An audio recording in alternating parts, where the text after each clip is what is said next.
kitchen, so many recipes to share, so many cooks in the kitchen with meals for you to prepare. We've got fruits and grains, veggies and beans, more healthy food than you've ever seen. So many cooks in the kitchen, plant-based meals to prepare. So many cooks in the kitchen with ideas we're happy to share.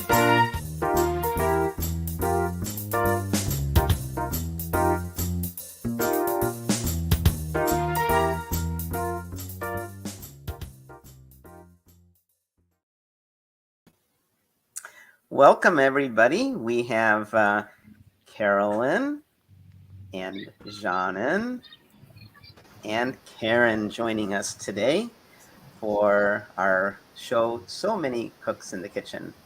Welcome, everybody, whether you're new or you've been coming month after month. We're trying something brand new. We've never done this before. We're not cooking. We are cooks in the kitchen, but we're not cooking. So many of you had suggested it would be nice to learn about some good ways of getting started. And so what we've done is we've done some homework. I made a video. I went to my favorite place to shop, a cooperative market, and I'll show that to you in a few minutes. Karen talked a little bit about farmers markets and made a video. Carolyn was going to go to a regular store, but has some technology problems. And in fact, she's at a health fair, and you can see her there with all her library. So she's not going to have a video, but she's just going to talk about online shopping. And Janan actually made a video about how to organize your pantry when you're done shopping. So we'll talk for a couple minutes, and then we'll launch into the first video. Go ahead, if you have any questions, feel free to post them. Did you want to, Karen, take a moment and tell us about our giveaways today? Yeah, we have a year subscription to Vegan Journal. And then we have, I forget how many, but it's organic cotton mesh produce bags, reusable produce bags. They're really nice. You take them shopping over and over and stop putting things in the landfill.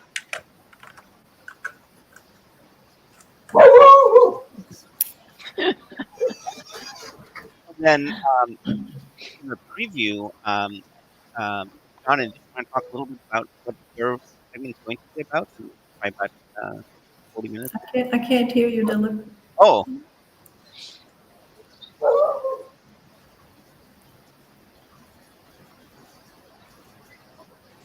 Okay, can you hear me? Yes. Okay. I was just saying, let's give an overview of today's show. So, Janan, maybe in about 40 minutes we'll be on. Can you tell us about what you're going to be doing? I will be talking about washing your produce when you come home from having shopped. How best to wash them. And then, Carolyn, did you want to say a little bit about what you're going to be doing? And tell us more about your health fair. So I'm actually at a health fair right now at a church, and I've been here all morning handing out really good health information to everybody and making some tasty little snacks of just stuffed dates for people, but taking a break, slipping in here into the library to be able to join so many cooks. And I think my husband will be here in a minute and he can take over my table because he's the one they really want to talk to anyway, since he's a doctor. So. Well, thanks I know you're not home, but you're able to join, which is great. And Janan, thanks to you because it's very late. Usually we put you near the beginning, and I know you stay up for that. But today, I think the logical sequence means that you'll be maybe not right away. So thanks for sticking with us. It's like 10 at night in Abu Dhabi, right? Yep. Karen, you want to give a little preview of about your piece? Oh, sure. So I was going to go to, and I actually did go to one of our big markets, but I had trouble getting permission to film. So I'll just talk about it. But I did get permission to film at a smaller market that's really unique. And like you can make a day of going to the markets here. Like if you're free on a Saturday or even a Sunday, you can just go and get prepared food. You can get crafts. You can get gifts for people, soaps, jewelry, all kinds of skincare, whatever. There's live music, and then lots of produce to buy to bring home. But they needed a lot more notice to film, so it would have been too late for this show. So I went to a market that is it's at a working farm, and it's really beautiful. It's like a sustainable farm in the middle of Austin. Nice. And they actually sell on Wednesday morning, Thursday morning, Friday morning, and Saturday morning. So if you don't have your weekend free, you can still go get produce. And they sell the stuff that they grow, and they also sell things from vendors at the big markets. They drop them off at the farm. And we'll go into much more detail when we show your piece. But I thought it would be good to kind of give an overview. So we've been doing, if you're new to our show, every month we've been doing this for, Carolyn, how long? 3.5 years? It was like May of 2020. So And yeah. so we intended this show to be a small show, just a few of us. We usually have about 8 to 10, 12 of us. Susanna will be joining in a little while as well, so there's actually going to be 5 of us. But sometimes people say, well, the recipes are pretty easy, they're healthy. And by the way, there's a QR code, and you can get our document on the QR code. This time we don't have right by recipes. That is right. This time it's some references. So Debbie, Ken Zimmerman, put together an excellent shopping list, 2-page shopping list. And Brenda Davis, she always puts together, she's my favorite nutritionist. So she put together an excellent shopping list too. And I sent her our document, and she said, it looks great. But she said, Debbie's list is so good, maybe you should pull mine. I said, no, it's good to have multiple lists. And yours is also, everything Brenda does is excellent. And so some people said that we love the cooking and all, but show us how to get started. And so one idea we had was to put this show together, which talks about how do you get the ingredients and prepare them, what do you do. We have other ideas of getting started videos, and we might do those in the future. But one thing I was going to share is we're all busy, right? And so like I teach food and nutrition. I also teach plant-based cooking. And so today I had to get out an email. I invite everybody to join us in North Carolina for the country's biggest vegan vegetarian Thanksgiving. It's all vegan. Beam me up. Come on over. And so I had to get the first announcement out. So that had to be done this morning. And then I was teaching math this morning, and I came home and getting ready for the show. I didn't have much time, so I prepared a little bowl for myself. And I thought I would talk about that is in terms of shopping and preparing for food. One thing we talk about, so here I have, I'm going to be eating this during the show. It's so simple and didn't require any cooking. We've talked about beans and how easy it is to prepare beans, but I've also mentioned it's good having canned beans on hand for times like this where you want to have something. This is actually, I opened this last night for my dinner. I made something with dinner. So I knew I had very little time and the show was going to start. So I said I could eat while I'm showing my video. And before we went live, I put some chickpeas from a chickpea can. I had some avocado. I quickly chopped up just a little bit of avocado. I have some bell pepper, and then some scallions, some lemon juice, some lemon pepper, some garlic powder, some fleur de sel, which is salt, and some dried thyme. And that's it, right? So it's kindergarten level cooking. Anybody could do this. And it's really good and filling and full of fiber. So this is going to definitely sustain me for our show. So getting started is easy. There's so many good ways to start. You don't need fancy equipment. So Carolyn, especially, your kitchen is full of really fancy equipment, and actually all of ours, Karen's and Jeannin's. But Jeannin, correct me if I'm wrong, but could you do what you do with very little equipment? What you mean, like the videos and stuff, or cooking? Can you cook? Suppose you were on a desert island and you had a pan and a stove, and that's it. Could you still? Yeah,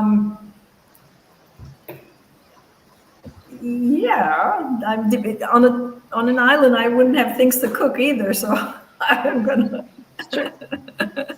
I don't have too many things here.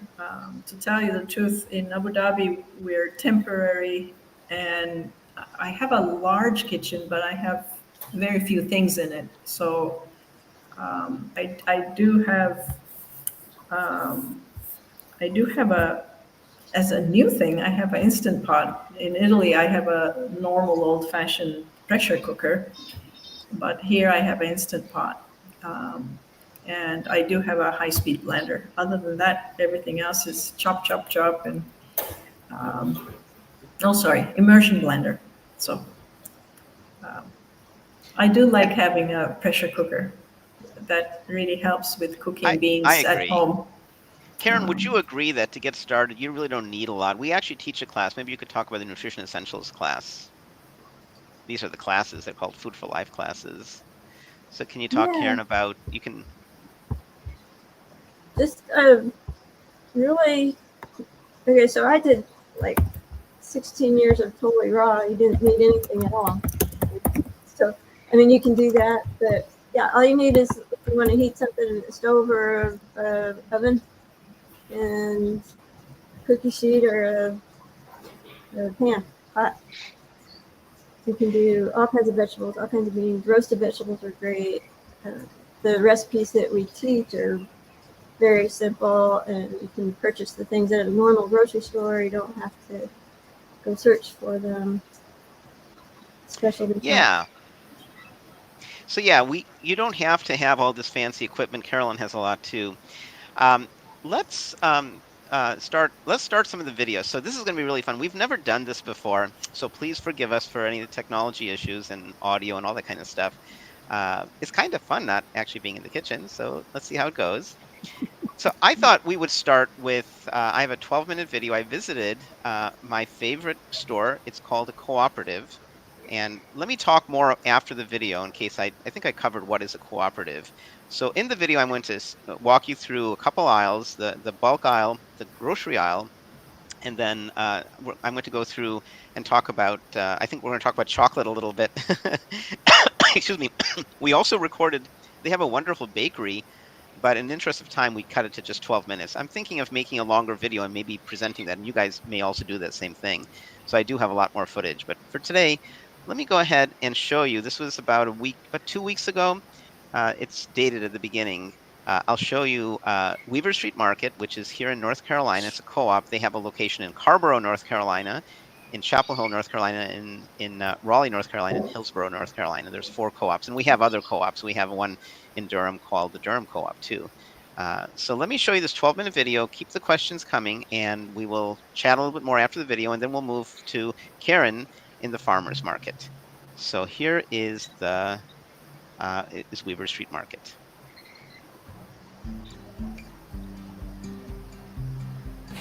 It's so easy shopping for healthy, whole food, plant-based cooking. Oops, today I am visiting my favorite store. Sorry about that. Okay, hang on. Told you there might be some technical issues, so.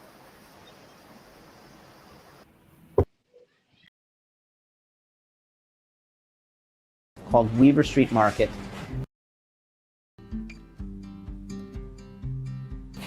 It's so easy shopping for healthy, whole food, plant-based cooking. Today, I am visiting my favorite store. It's a co-op, a cooperative called Weaver Street Market, which has a number of locations in North Carolina. A cooperative is a store where you as a shopper can become an owner. I'm a partial owner of the co-op. In my case, it meant some years ago I paid $75 as a no-interest loan, and if I ever want to not be an owner, I could get the money back. Different co-ops operate differently, but that investment got me a t-shirt and gives me certain discounts. I love it because co-ops often have missions to make a moderate profit, not a huge profit, and to support other community organizations. This store is a hub for the community. It feels like a nice place to hang out. There's a lawn outside. You can relax there. They often have live music. And I often run into people I know. I know a lot of the people who work here. So I love co-ops. They're much more friendly. The nice thing about co-ops too is if you have a question about when is this produce coming in or what happened to that particular organic item, they often know the story behind it. So let's take a look through the co-op. Let's start with the bulk bins behind me. But before we start, I want to remind you, let me grab my cart, is when you go to a co-op or any store, if you can, bring a bag with you. So this is a nice bag they provide. You can buy this for a small amount of money, and it's a plastic bag which is recyclable, I think 100 times, and then they have a way of recycling it. So bring your own bag. That helps with the environment. And let's go take a look at the bulk bins.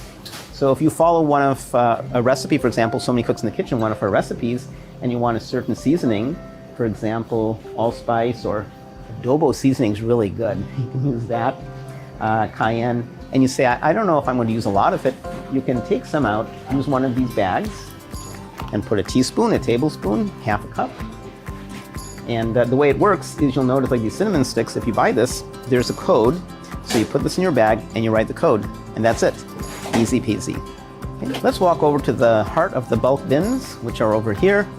And on the way, if you're a coffee drinker or a tea drinker, often co-ops have where you can grind your own. Suppose you're wanting to get some chickpeas, but you don't want a lot. So you can grab a bag, and I won't do it, but open this and the chickpeas come into the bag and just write the code, and you can buy it by weight, so as little or as much as you want. It saves packaging and you can get exactly what you want. So I really like that. And if you want, for example, here they have some prepackaged nuts. So if you don't want to pour your own, you want to use the package, you can do that. So bulk bins are great. If you look over here, look at all the grains. There's some quinoa, couscous, bulgur, popcorn. So all sorts of bulk goods. I highly recommend you check out at your local store if you have some bulk bins. You can see here a lot of fruit.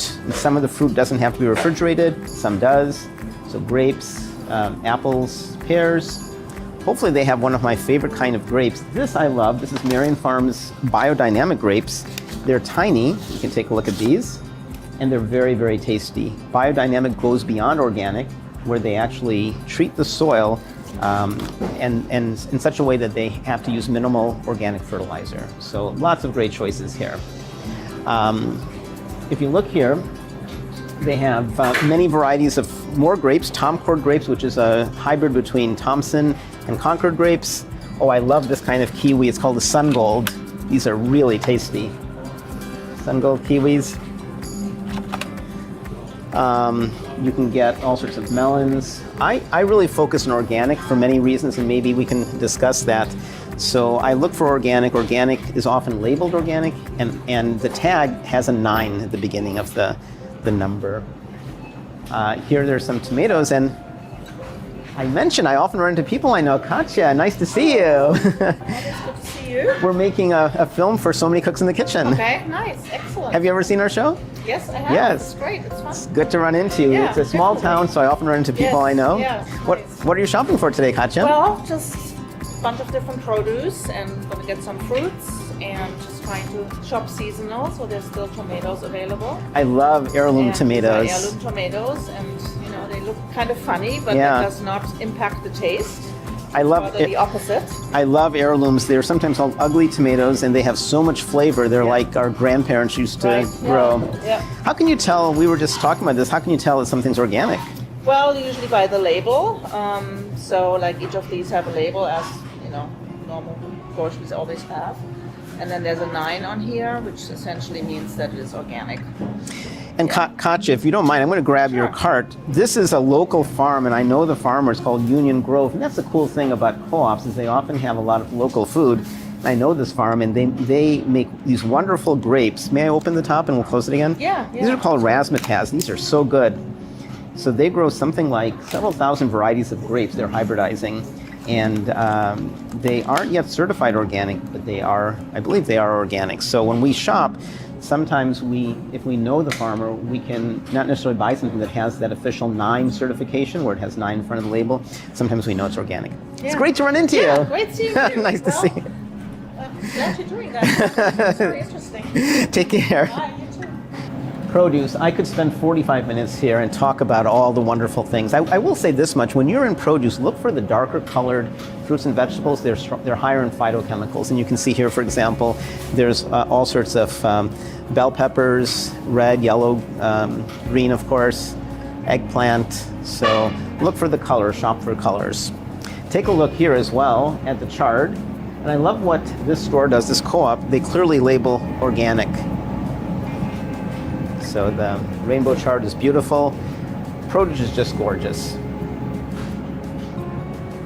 Let's go over here in produce and take a look at a few other things you can get. Again, this co-op is not huge, but we have a great selection, I think. Avocados. The thing about avocados you want to look for is you want something which, if you're going to use it today, this would be good. It's giving. It's a small one, but it's ready. But if you want to wait a day or two, you'll want something which is still a little bit more green. Bananas, clearly labeled that are organic. And often you can get really nice mangoes. I don't know if you've ever bought plantains. These are not organic, but when they have organic plantains, you do actually want the plantains that are deeply splotched. They actually taste better. If you get something that's all yellow, it's not ready yet. It's not ripe yet. Okay. Often next to produce, there'll be a refrigerated section, and there's lots of vegan and whole food options. So I like this product. This is by Forager. I believe Forager is an all vegan company, and so they make this nice probiotic. So it's a cashew milk yogurt. It's vegan. If you want something as a creamer for a hot drink, Oatly and many other companies make creamers. So there's a lot of choices. You can see there's a lot of yogurts. These are all vegan up here. The cheese spread. Now some of these are higher in fat, but they are vegan. These are for special times when you want, we generally don't like processed foods, but there's a whole variety of, for example, Field Roast Grain Meat Company. It's all vegan. They have vegan hot dogs. They have, of course, tofu and tempeh, things like tofurkey. I think pretty much this full section is vegan. So watch the fat, and it is processed, but it is vegan. Just Egg is a nice product to make things like scrambled eggs, which are vegan. These cheeses, this is a local North Carolina cheese called Dare. I think everything in this section is vegan, so there's lots of choices. Now be careful, certain products, like there's this Petite Pot. So it turns out this is a company that makes these, and it is not vegan except for this one. Just because it says plant-based doesn't mean vegan, but this one is vegan. And I know that because if I look at the ingredients, it has oat milk, coconut milk, dark chocolate, and the sub-ingredients are all vegan, cane sugar. It does say organic cane sugar, sea salt, and agar. Okay, some sugars may not be vegan, but if it says cane sugar and it's organic, then I believe that is vegan. Okay, lots of vegan yogurts. I make my own yogurt. Root vegetables, carrots, potatoes, onions. We'll skip the eggs and we'll come to, sometimes I like to buy these tortillas, and you can often find them. A lot of things in produce and near produce. Let's move on and look at some of the rest of the store. So cleaning ingredients, this is something that I like to buy, quality cleaning ingredients. I like to buy things, this is one brand I like, 7th Generation, where they use plant-based ingredients and that they're environmentally conscious. Some places have this in bulk, so you have less packaging. Look for the store brand. This is often plant-based too, and good quality and lower in price. So there's lots of good options. Myers is another nice brand. This is a local company, Filatry, which lets you fill your own soap and minimize packaging. I really like that. In this store, right next to it is the snack aisle. Now, we generally don't buy snacks like this, but there is one thing I really like, and it's these crackers. This is a company out of Florida called Sammy's Bakery. I love this. This product, if we look at the label, one serving has 3 grams of fat, and that's what we recommend, that anything you eat shouldn't have more than 3 grams of fat as a general rule. This has 12 grams of fiber. That's phenomenal. We recommend 40 grams of fiber a day, 3 grams of sugar. If you buy this product, it'll taste very sweet, and it really only has 3 grams of sugar. So this is a fabulous product, and they have other flavors. They have a wonderful garlic, and here's a plain. So there are some nice snacks that you can find that are vegan, more or less whole food, plant-based, and healthy. But otherwise, we largely skip the snack aisle, so let's move on to another aisle. You may have an aisle like this, which has international foods. If you buy things like soy sauce, look for something like coconut aminos. Let's see if my favorite brand is here. I don't see it. So coconut aminos taste like soy sauce, but they have generally much lower sodium. So you can find usually several choices. Mustards and ketchups. If you buy things like artichoke hearts, bamboo shoots, try to get them water packed. You can get shelf-stable tofu, brown rice noodles, a lot of good choices here.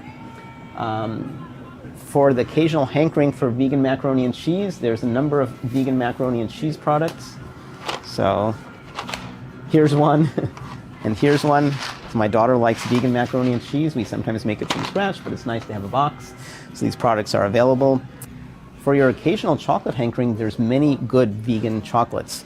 They are high in fat, so be careful about eating it. But if you're occasionally eating chocolate, the best chocolates, I would argue, are vegan because they're not diluted with milk. So if you look here, Equal Exchange makes a variety of chocolates that are vegan. I believe this is vegan, this is vegan, this is vegan, this is vegan, this one. Actually, I think up to here, definitely up to here, these are all vegan. There's a local company called Videri, and most of their chocolates are vegan. Many of Tony's chocolates are vegan. Many of the Theo products are vegan. So many of the Alter Eco products are vegan. So many of these chocolates are vegan. You just want to read the label, make sure it doesn't have milk, make sure that it's all vegan. So that's my little peek into my favorite store, the Cooperative Market.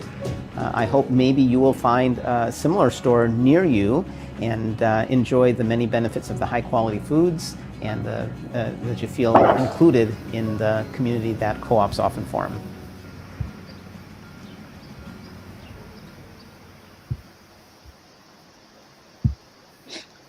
Okay, so that was a peek into my co-op. I love shopping at that co-op. It's like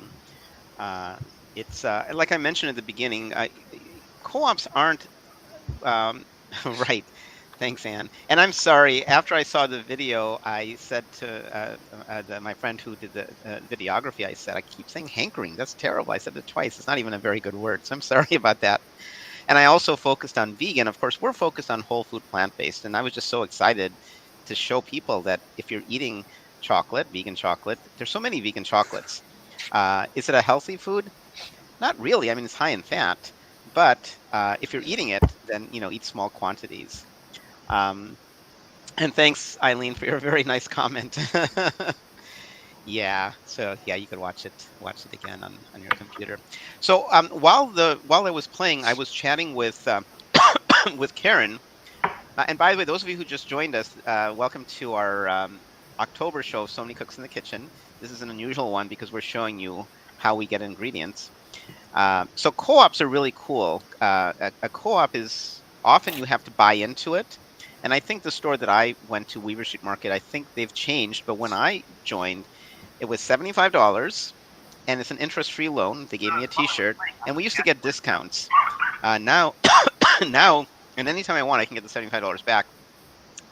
But they don't give the discount anymore, but they have sales and different things for various reasons. And they have like an annual meeting, and it feels so cool because you're part owner, and you can go and say, like before my time, there was another person in my community who said, we shouldn't have meat near the vegan foods, and they actually moved the meat counter to be further, further away. So we have say, which is great.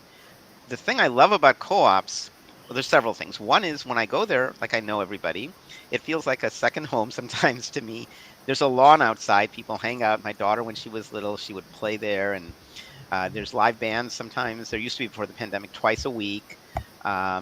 It just feels like such a cool place to be. The one location in Hillsborough is right on a river, so it's by the Riverwalk in Hillsborough. The downtown Raleigh store is cool. It's like urban. The Chapel Hill store is small and really neat. So I really like the feeling, and I like the fact that it's a business. They need to make a profit. They, who turns the lights on, who pays for people. So, but their goal is to make a moderate, not a big profit. They don't want to maximize profits, and they want to help other businesses and be a community hub. And those things I think are wonderful. And thanks, thanks, Anne and James. Yeah, the produce looks good. I find at other big box stores, you don't have as much influence. Like at Weaver Street, I can say, hey, can you try to get this organic produce? And they'll take a little note and they'll call me. A couple of days later, your produce has come in. I buy by the case Triple Cross tangerines, which are still a couple months away, and they order it for me. I can get a couple cases.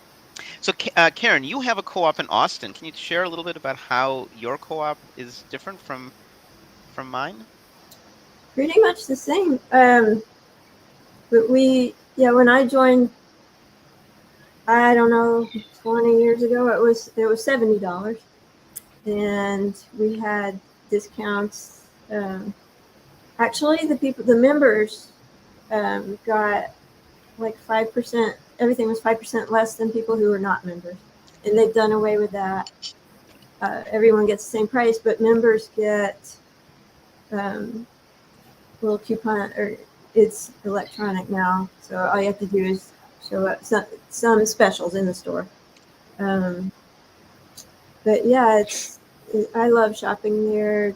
You know, lots of organic produce, and it all looks good. And the bulk section is great, and the people are great. There's music. Yeah, annual elections. Yeah, so it's pretty much the same thing. It's really a good. We just expanded, so we had one forever, really close to the university here, and then and that's been like I think maybe 40 years, and they raised enough money to build a second one, maybe 10 years ago, maybe a little somewhere around 10. I'm not sure, but now we have two. Yeah, no, having a co-op's great. And somebody earlier on made a comment, was James actually, let me put his comment up, about health food stores. Carolyn, can you talk a little bit about how health food stores differ from co-ops? We do have a health food store here in Montgomery. We do not have a co-op. So our health food store carries a lot of supplements and some packaged goods, but they seem to focus most on supplements and making most of their money from supplements, at least the one here. And there's very, very little fresh produce. It's mostly prepackaged items. Ours here focuses mostly on supplements and a lot of gluten-free items for people who are searching for that.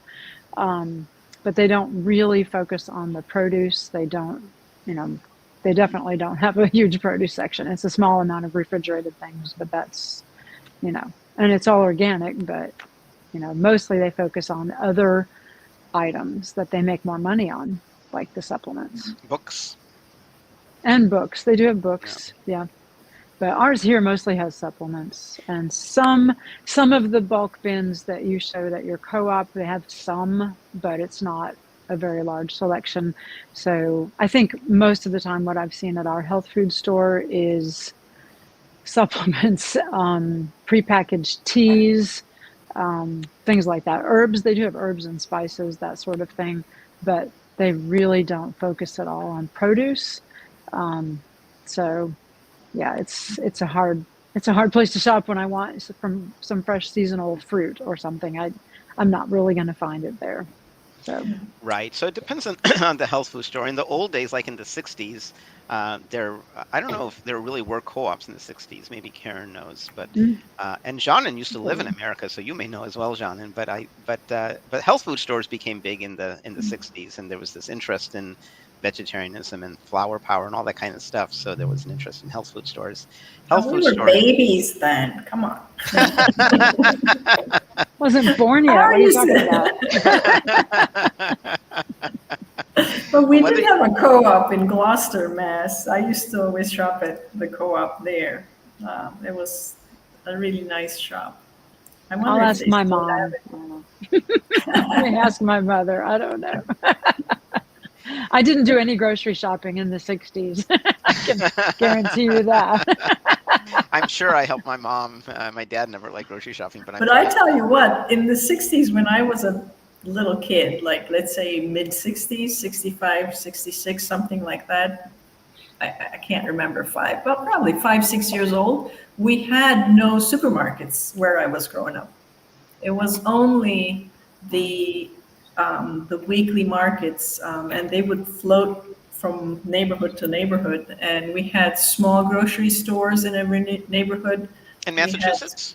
No, in Turkey. Oh, in Turkey. We had small vegetable vendors, little shops selling veggies and fruits, little shops selling little butcher and a little grocery store, but no supermarkets at all. Have you heard of vegan butchers? There have been vegan butchers in the last 10 years or so. No, so supermarkets were a new thing. The first one basically was also it was like a big truck. You could go in like a bus. You could go in from the front, grab a basket, and walk through it. and then come out the back. And that was a big thing. And then they became afterwards the biggest supermarket chain in Turkey. Now, unfortunately, we don't. Many people have heard of Whole Foods Market, which is a place. And let Beautiful. me be clear about it. I love Whole Foods Market. I love co-ops, but you don't have to shop at any of these stores. We're giving you a bunch of Oh, choices no. today, right? You can shop at the cheapest grocery store.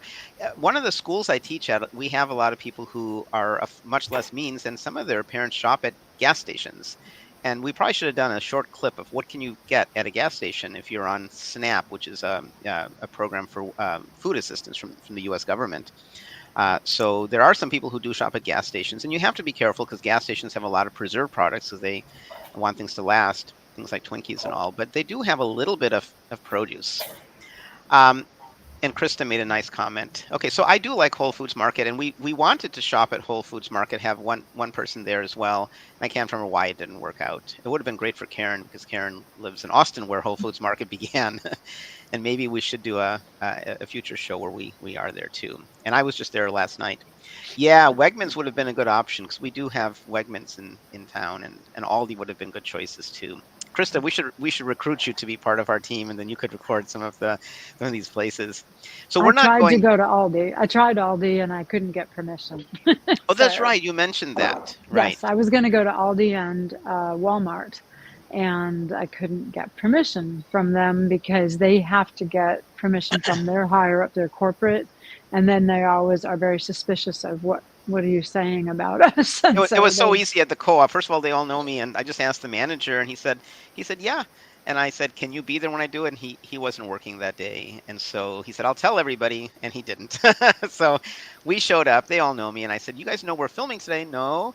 Well, we're filming. Is it okay? Yeah. So, and oh I wish my, that I wanted to have a few of the employees on camera, and it was just the time they wanted us to come was late in the day, and they were rushing to close the store and all that. So it would have been nice. I had some good footage in the bakery too, and would have enjoyed talking to the guy in produce. So maybe we'll do another film at some point. But I wanted to say in a few minutes, we're going to move on to talking about farmers markets. This is different from regular shows. Go ahead and Karen, as questions come in from this point forward, let's write the names down and we'll do the drawing, for the raffle for the I'm getting ready for my Thanksgiving. I have a huge raffle at that. We have two giveaways. We have some produce bags and we have a magazine subscription from Vegetarian Resource Group. So, Krista, some good comments. Go ahead and start turning them into questions, and we'll be in the running for our gifts. So let's transition. Janin is, I know, looking at her watch because it's late there. So Janin, I would like, this is all fluid. We have all the videos. You know what happened? I'm checking my phone. Is Angelita made a video and it didn't come, and I just got the link to it. So what I'd like to do next is, with Janin's permission, is show Karen talking about farmers market. And while she's doing that, I'll go ahead and download the video of Angelita. And then what we can do is after Karen's talking about the farmers market, maybe we can have a conversation of the farmers market. And then we will go to Janin to talk about what do you do with the produce when you come home. And then when she's done, then we'll go to the second farmers market video if I am able to download it. And then move on from there. Carolyn has some great stuff to share about online shopping. And I'll tell you about Nancy, who's in England, was going to do a video at some of the grocery stores they have in England. And she got sick. So that didn't happen. I heard she was going to make a video of her making vegan burgers at home. And I'm not sure how it ties into the theme, but she said, I'm going to send you this video, and I don't think I have it. So I'm going to check on that too while we show Karen's video. So Karen, cue it up for. Was she not going to talk about the different meat alternatives Yes, I think and so. their health benefits or not, and so on? Let me ask. No video from Nancy. Yeah, so there was supposed to be a video from Nancy. So I'll try to find out Oh, about maybe that. because they're ill, she couldn't do that either. Maybe so.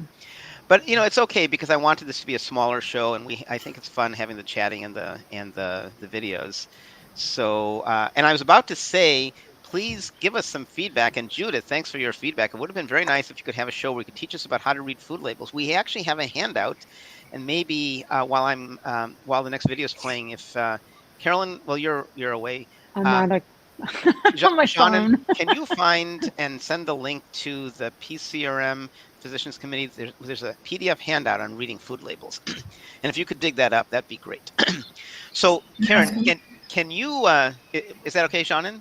Yeah, I'll go to Okay, the, take your time. is it in the portal? Or Yeah, I have it on my computer. Would it, yeah. So it's maybe not a you link, can. it's a PDF on my computer. Mhm. I'm not sure how to share I that. can post it to the, Yes, yeah, if you share the PDF on Facebook, that would be a I good thing can to do. try to do And that. and the other thing we could do, Judith will do that, but Judith, in the meantime, if you could send an email to any of us, Dilip at SoManyCooks.com, or Carolyn at SoManyCooks.com, or Karen at SoManyCooks.com, or Janan, CNAN at SoManyCooks.com, we'll email you that PDF. But Karen, why don't you set up the video? We're going to watch you at a farmer's market. So tell us more about what we'll be seeing. Yeah. Okay. Like I mean, before I said maybe everybody wasn't on, but I had gone to a really large farmer's market, and I had actually done some video on the outside. It was one, most of them are in big parking lots, like school parking lots or mall parking lots. This one that I went, the first one I went to, is where our old airport used to be. So they have a big building inside where they have all the produce. And then on the outside is all like prepared food and crafts and music and anything you want actually. And I couldn't. I did a little filming there, but then I couldn't get permission to use that to do it. So I did go then to a small. It's a pretty big sized farm in the middle of town. I mean, it's land with city all around it, and they sell the produce that they grow, and they also sell things from the vendors that go to the bigger markets. And the advantage of this market is it's open Wednesday morning, Thursday morning, Friday morning, and Saturday morning. So if you can't make it to a weekend market, you have this beautiful market to go to. And so I just took it was just open early in the morning, and it was so quiet. There was only one other customer in there so far, and it's just beautiful. So I mean, I just took video of everything. I love farmers markets. I'm a late night person, so I'm not good early in the mornings. And the best time to go to a farmers market is early in the morning. And so I don't make it as often as I'd like to, but it's wonderful when you go because you're rubbing shoulders with fellow citizens and you're talking to farmers. Oh, that's a cool.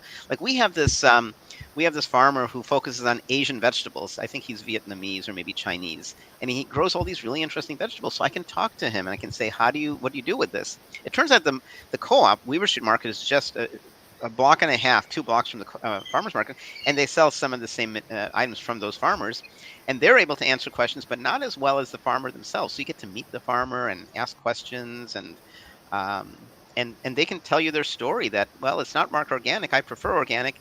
Well, we can't afford the organic certification, but we don't use any chemicals, and that's good enough for me. And so I like having that dialogue. The smells.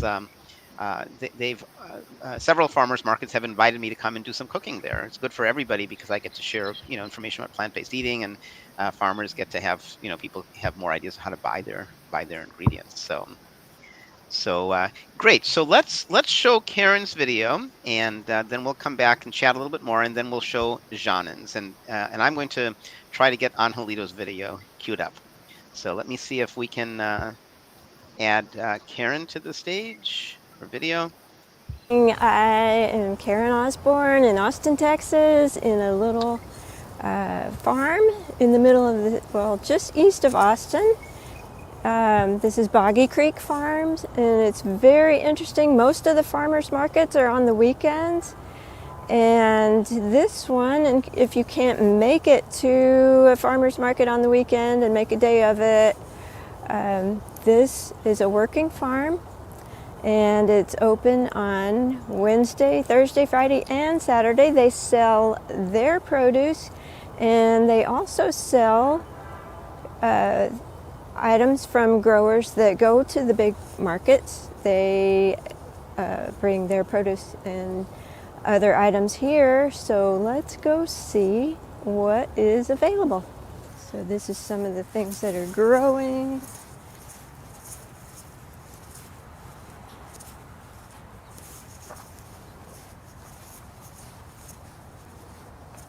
And we'll go up to the farm stand.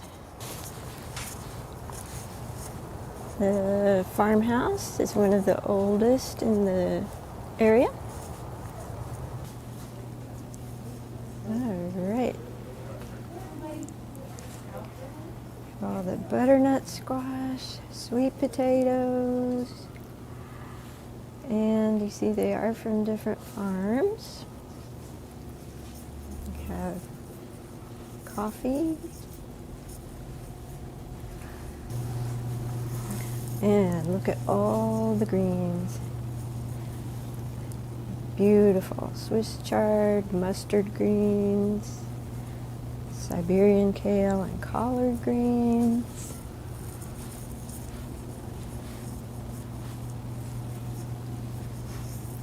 Oh, beautiful arugula, baby arugula, bok choy.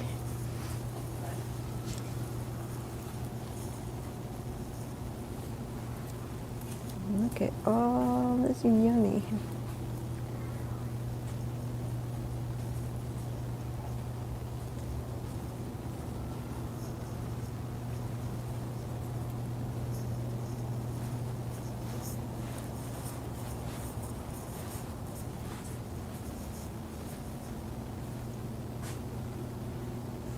Even pecans. Oh, Armenian cucumbers.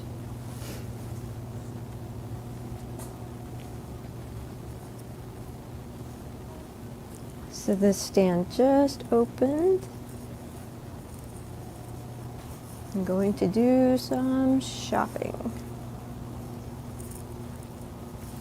that are familiar from some of the other markets.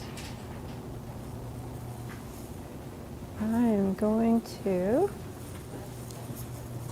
turn this off and do some shopping. Hope you enjoy farmers market in your area. So here I'm back home. Here's my haul from the market. All these yummy, look at the beautiful collard greens. All this beautiful color, vitamins, minerals, antioxidants. Even got my favorite really clean hand soap made in Fredericksburg, Texas. So there was so much there. I could have gotten one of each, but I will return.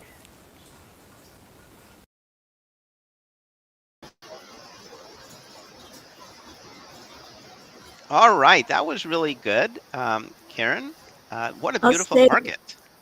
that eggplant, I'd never had those green eggplants, and they had a card on the table near it saying they were never bitter. They're always sweet, and so I got two to try, and I ate them both for lunch that day. It was so good. Oh, wow. It's like I could have spent a lot of money there. I agree with Judith. It looked beautiful. I loved that market. I wish I got to farmers markets more often. I wish I could have shared the markets from here. Maybe one day I'll get permit to do Yeah. that. You have a good story. Do you want to tell us, Jean, and why? Because I was so excited with the show. I was looking forward because you told us about the many varieties of dates and the market, and I I was just really know. excited to see what a store in Abu Dhabi looked like. And I was shocked at what you told me. Would you feel comfortable sharing with everybody? Well, we're not really allowed to have anybody be seen in our like even if you're taking a selfie and you post it on Facebook, somebody could get really angry with you if they're in the back. And not just angry, but you don't have the right to film or photograph anybody else. So it's sort of, it's frowned upon here. By So, the way, one thing, so let's, Karen, you're maintaining a list. Let's add Judith Henry to the list of people asking questions. So Judith had a good question, and before we answer her question, one thing I like about farmers markets, the rare time I get there, Well, I'll tell you another thing I like about farmers markets is in the season when they have bell peppers. One farmer has this neat gig going on that if you get, I think it's 5 pounds of peppers, they have like this hand turned, it has like a butane torch, and he'll roast the peppers for you. Of course, I roast peppers at home, Oh, but wow. to get them roasted there, so you pick out whatever one. I want a yellow one there. I want that red one. I want this. You put it together. It's 5 pounds. Do you want them roasted? Yep. And he tosses them in and he slowly rotates it, and then I have these singed smoked peppers. And I can even come back. I can say I'm going to keep shopping at the market and come back. So it's really nice. You run into all these people and you have nice conversations. Farmers markets are awesome. But Judith asked this question, what bread is best? And that reminds me that farmers markets don't just have produce. They often have homemade baked goods. And I know we have one company, they come and all their products are vegan. They have like cake, not cakes, they have like muffins. So farmers markets aren't necessarily vegan. They also sell, some dead animals. I've seen people sell like parts of cows and all. So it's not that a farmers market is all vegan, but there's lots and lots of choices. And they're not necessarily all organic. So if you are interested in organic, and we're not saying you have to eat organic, but if you are eating organic, then there may be some choices that aren't organic. But one thing is sometimes you get really good breads at farmers markets. And Judith, I'm not sure how to answer your question, what bread is best to eat. I guess if you're asking from a health point of view, people who are gluten-free, which I'm not, or who have celiac disease, want to eat bread, if they're eating bread, which is made from non-wheat. For example, they make rice flour breads. If you are eating breads, which I do, I like breads, you want to eat a whole grain bread as much as possible. I like whole grain breads that have like nuts and seeds in them as well. Those are really good. So Weaver Street Market, one thing I love about it is it has the best bakery around. When I went to visit Cody a couple of years ago, I don't know if you guys watched that show, and I cooked with her. I stuffed one of my suitcases full of stuff from Weaver Street Market. I had 2 or 3 grocery bags. I took her loaves of bread from Weaver Street Market. I took some yogurt, my yogurt starter to give to her. And so, for example, Weaver Street makes this walnut raisin bread, which is wonderful at breakfast. It's so good. Would any of the rest of you like to address Judith's question? What bread is best to eat? Homemade. What? No, Go ahead. go for it. Sorry. No, I just said homemade. Yeah, the one that she likes to eat. But like on some of our Food for Life videos, Dr. Barnard would say that pumpernickel is even better than Oh, right. so like from the, I guess, the whole grainness and the fiber and all sorts of things. He mentions it. I don't know. Best, I like whole wheat. I like whole wheat sourdough. That's my favorite. I have a bread maker, and for years I used to make my own bread. In one of my cooking classes, a student gave me a recipe for chocolate bread, and it's so good. It has cocoa in it, it has chocolate Mm. chips, it has walnuts and cherries, and I've lost the recipe. I should try to figure it out again. It was amazing. It was like a cake. But I stopped making my Mm. own breads when I found out Weaver Street Market. I don't mean to promote one store, but the co-op we have, I'm sure it's the same in Austin too, just has an amazing bakery. They make the best bread. I can't compete with their bakery, so I like to buy their bread. And Eileen's making a good point too. What store-bought phyllo is healthier? I eat Ezekiel bread. Ezekiel bread's a good bread. I buy it occasionally. I'll bet one of you knows much more about Ezekiel bread than I do. Probably Karen. Would any of you like to talk about Ezekiel bread? And Oh, while you're, she's frozen. oh, she's frozen. Yeah.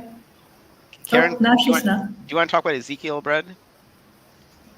I don't buy a lot of bread, but I used to eat that. It's sprouted grain, so that's healthier than ground, and it's got more fiber. In terms of phyllo, the thing about phyllo is it's very hard to work with. It's so thin. So there's one brand I like that's slightly thicker. In terms of healthier, the healthiness, you do get whole wheat phyllo. So I would start there.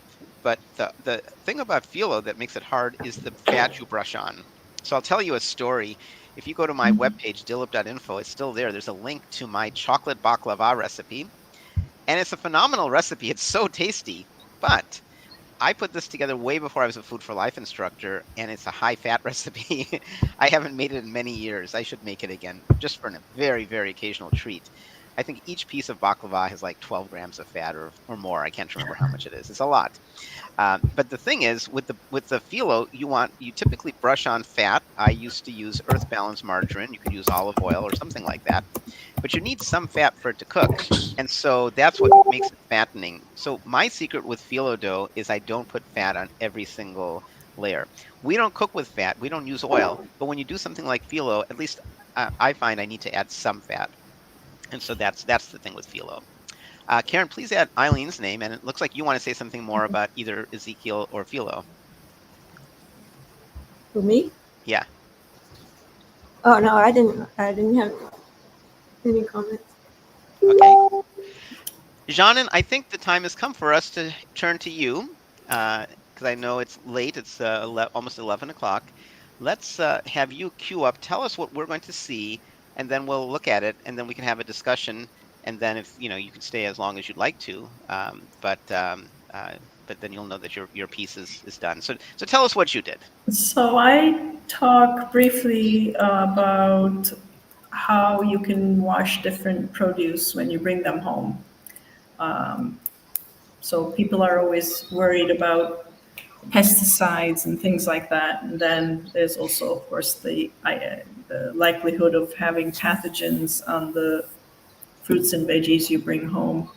So what can you do in a very basic way? And I basically followed Dr. Greger's advice and made a salt solution, and I showed how to use that. And we just got a note from Judith. So good luck, Judith. I hope that you'll be safe. And we're glad that you're watching us. Hope that power sticks around. And I know you're in the Caribbean. I wasn't keeping track, but it is hurricane season, so stay safe. All right, so let's queue up the video, and let's see if I can do it without too many. And apparently I got a note from our video person, so I do have Angelita's video, and apparently Nancy has sent a video, so I'll try to figure that piece out too. And I haven't seen it. Apparently she got sick, so she couldn't shop. We'll watch it together. But let's start with Janin. Here we go. And welcome to my kitchen again. While my colleagues are going around to different shops and doing things there, showing you all the wonderful produce and how to shop, I'm going to talk about what you might be doing when you've brought your fruits and veggies home. Here in Abu Dhabi, I wasn't able to get permission to do things in the supermarkets, therefore I chose to do something at home. We all have different ways of cooking, and along with that, we all have our different ways of shopping and keeping things fresh in the fridge or outside of the fridge. I have been doing things my way, and I don't know if my way is the right way. But anyways, before this show, I did look some things up, and Dr. Greger, he always comes to my rescue. I found that his video called The Best Way to Wash Fruit and Vegetables, I recommend that you watch that. He said some really interesting things, and based on that, I also started using salt for many reasons. So basically what he's saying is that about 80% of pesticides can be washed off just with plain water take your apple and scrub it really well. You could use a dedicated sponge for that or something. Even 80% is gone this way, and it's, I guess, good to go. You might worry about if there's some pathogens on it, and most of that goes away too with brisk washing. But he suggests to use a 10% saline solution, which means 1 part salt to 9 parts water. And he also suggests that organic is good because they have less pesticides, but organic doesn't mean there are no pathogens on them. We've had scares of E. coli on things and so on. So his suggestion of the 10% salt, even though it's not mentioned there, could also work for some potential pathogens, not all. Such things like Staphylococcus don't die with salt, apparently they're salt resistant. But quite a lot of other things may die in a saline solution. So I'm going to talk about firm leafy greens and delicate produce. And before I do that, I would also like to say that in his video, he recommends all of us to continue consuming fruits and veggies because apparently the scientific community has consensus that the potential risk from pesticides is so little that eating lots of fruits and veggies outweighs any potential risk. So we go on eating. I don't know about you, but when I buy vegetables, some of them come like this. There's a little rubber band holding them together. You can see maybe the roots. There's still quite a lot of soil on that. So this, for me, requires that I rinse it well under running water, or sometimes I clean the sink and I fill it with water and I let them sit there. Then I gently pick them up, leaving the dirt residue underneath. I repeat that a few times. Now that takes us back to the fact that having repeated that rinsing and soaking, quite a lot of the pesticides have gone away. After having cleaned this, then I soak it 5 to 10 minutes, swishing it gently so all the leaves, well, of course I take I don't want to do it now because it's all messy, but I put them, after taking the rubber band off, I put them in the saline solution, I swish them, and then I put them in a colander, I rinse them out, or I put them directly in the, as you can see, I have some arugula already washed here. I rinse them in this, I turn it to get rid of the water, and when they're good and without water, I put them into a container with a paper just to absorb any extra moisture, and close it and keep it in the fridge. Whenever I need, I take a handful and or more and use it that way. So that's the leafy greens. First is to, depending on your produce, soak them or wash them off with running water, and then swish them in your salt solution, rinse them again, either gently blot dry them or put them in your spinner, if you can put them in your spinner, and then store them for future use or immediate use them. It's recommended that cabbages and things like that we get rid of the outermost few leaves, then to use them like that. You can also soak this if you want. Take the leaves completely off and soak them if you're really worried. I don't, but don't take my word for it. Everybody has their own way of doing things. Firm produce. So firm things like apples or a squash, I rinse again if there's any dust, and then I put them in my saline solution for 5 to 10 minutes. I either use a dedicated soft brush. Let's do something cool because we're recording. We can do this. Let's interrupt for a second. A question came in, and let's answer it in context. Shannon, how cool is this? Yes. I was So, just trying to answer them. so Judith asks, is the salt better than the baking soda? So that's a really good question because I have looked and looked and looked, and apparently baking soda does not kill the pathogens. It does a good job um, on soaking and getting quite a lot of the pesticides off, but salt seems to be more efficient. So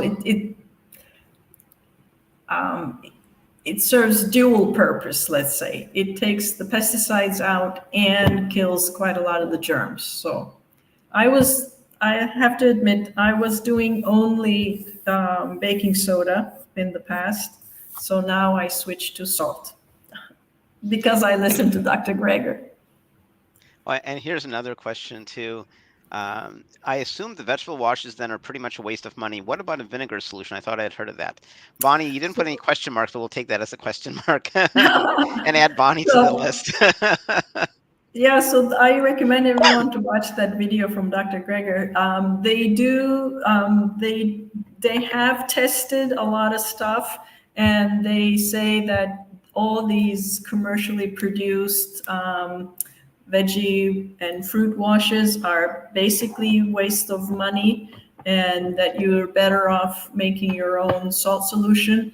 Vinegar, for example, they mentioned that 5% full strength vinegar takes 100% of the pesticides off. So basically, if you take full strength vinegar and scrub your potato or whatever apples that you're going to eat, but full strength vinegar takes all of the pesticides off. But that means you're going to have to use quite a lot of vinegar. And he says that the cheaper option is the salt. And so you can still, vinegar also works on killing stuff as well. Not only does it clean the pesticides off, but it's a pretty potent killer. So it's a good option.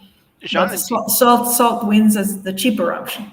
Jana, did you want me to leave your video there while your video is playing? Did you want to talk over the video at all, or just let the video play? No, let the video play. All right, here we go. Or my fingers, really. And the same for a hard veggie like this. And the same with watermelon or melon, I do those. And especially these I wash right before use, because when you cut it, basically what's on the surface goes on the inside. The same for an orange. I rinse, do the salt, rinse, dry, and then I cut it to avoid anything going inside. And something like a broccoli or a cauliflower, see if you can see, within that there's a lot of dirt and dust. So prior to use, this one I keep until I use. I cut all the greens out, and then depending on what I'm going to do, I either cut it in half or smaller ones, and I rinse them in abundant water. And then I repeat the salt water bit. I rinse again, and then I use them in my cooking. And the very soft ones, they're delicate, so I put them, when I bring them home, usually they come in things like this. I put it in a jar and I keep them in the fridge. Right before I use, I put them in the salt water, blueberries, and then I rinse them. Raspberries and strawberries, I don't do the salt water. Strawberries I do, but raspberries have those holes and they go in it, and it's harder to rinse the salt off. So I just gently rinse them in a lot of water right before use. I don't wash and put them in these jars. They go in before washing. So firm produce, leafy greens, delicate produce. I guess I touched them all. Oh, what I don't have are mushrooms. And mushrooms really benefit from a soft brush. You can really brush your mushrooms well. And this brushing with salt water also goes really well with potatoes. You can really get a lot of the potential pesticides, basically all of it, out by soaking it in the salt water and then scrubbing really well. Mushrooms you need to do gently to get the dirt and dust out, and then rinse a little and use it depending on the type of the mushroom. Some of them don't do well with water, and use your judgment. So I've touched on all of these things, and remember, the one funny thing that Dr. Greger was telling on his video is that the claims that a product is doing 8 times better, 9 times better than water, they say is quite false. When you do clean with water and get rid of 50 to 80% of the remains of chemicals, you cannot go to 500 times because that's mathematically not possible. So save yourself some money. You don't need to buy those expensive products. You can do some salt or some baking soda and just water even. So I'm gonna start saving money by only using salt. I'm not gonna buy any fancy products. That's all from me, folks, and see you next time, perhaps in Italy in November. Bye. What a nice presentation. Thanks, John. And a couple questions came in. So Sandy, and let's add Sandy's name, please, Karen, to our running, is I've only ever used water to wash them. Does any of the sodium stay on the fruit or veggies, or does it change the taste? No, you rinse again. So when you do the swishing in salt water or the hard apple, then you rinse again and wash it all off, so it doesn't stay. And that kind of probably answers Judith's question. Judith, we hope you're hanging tight with the hurricane. Hopefully you're okay. We'll be able to eat the skin. And let me answer that. Is generally, I buy organic as much as possible, and I generally do eat the skin. Even with kiwi, it depends on what variety of squash. Like we're now getting, Karen, you're going to find this exciting. We're getting honey nut squash, which I love. For some reason, my daughter, she says she hates squash. I still served it a few days ago, and she ate it. But my wife says squash is kind of neutral. I like squash. I think it's a great flavor. But honey nut squash is really quite good. And so the skin is edible. Acorn squash, I don't like the skin as much. But if you can eat the skin, you're getting more nutrients. Then make sure you clean the skin. And that also leads to Judith's other question. Do you do that only if it's not organic? So did you have any comments on that, John? Well, I don't have personal experience, but I'm now going to repeat what I heard in the video Dr. Greger was saying, that 1 out of 10 organic products that they had tested had pesticides on them. Not necessarily because the organic farmers were using pesticides, but they might have been airborne, or it might have been faulty labeling, or it might have come in from the watering systems, whatever. So he suggests that people should use a lot of water to wash all their produce, and he says the solution to pollution is dilution. So he recommends to use ample water, and then if you're more worried, to use the salt solution, and then that should be fine. So I'm repeating what I've heard from one of my favorite resources for getting information. I think that's true for all of us. He's awesome. Another question came in. How long do you keep it in the salt water? Oh, just a matter of like 5 to 10 minutes, and that's it. Bonnie McFall has a question for the herbs. Is it better to put in a mason jar with water and sit on counter with a change of water every so often, or just put in the fridge with paper towel covered in container? Well, I personally do put in the fridge with the paper towel, but be careful what herb it is. Don't do that with basil. Right. Basil turns black. Well, You know who's the queen of herbs is Miss Carolyn. She has a huge garden. So you grow. I love your sungold tomatoes. I know you've shown me some pictures, and I think you grow lots right. of different herbs. So Yeah, and it Yeah, really depends. It depends on the herb for which you're gonna. Some I've discovered you can't really put them on the counter and have them be okay. Cilantro does not do well with that.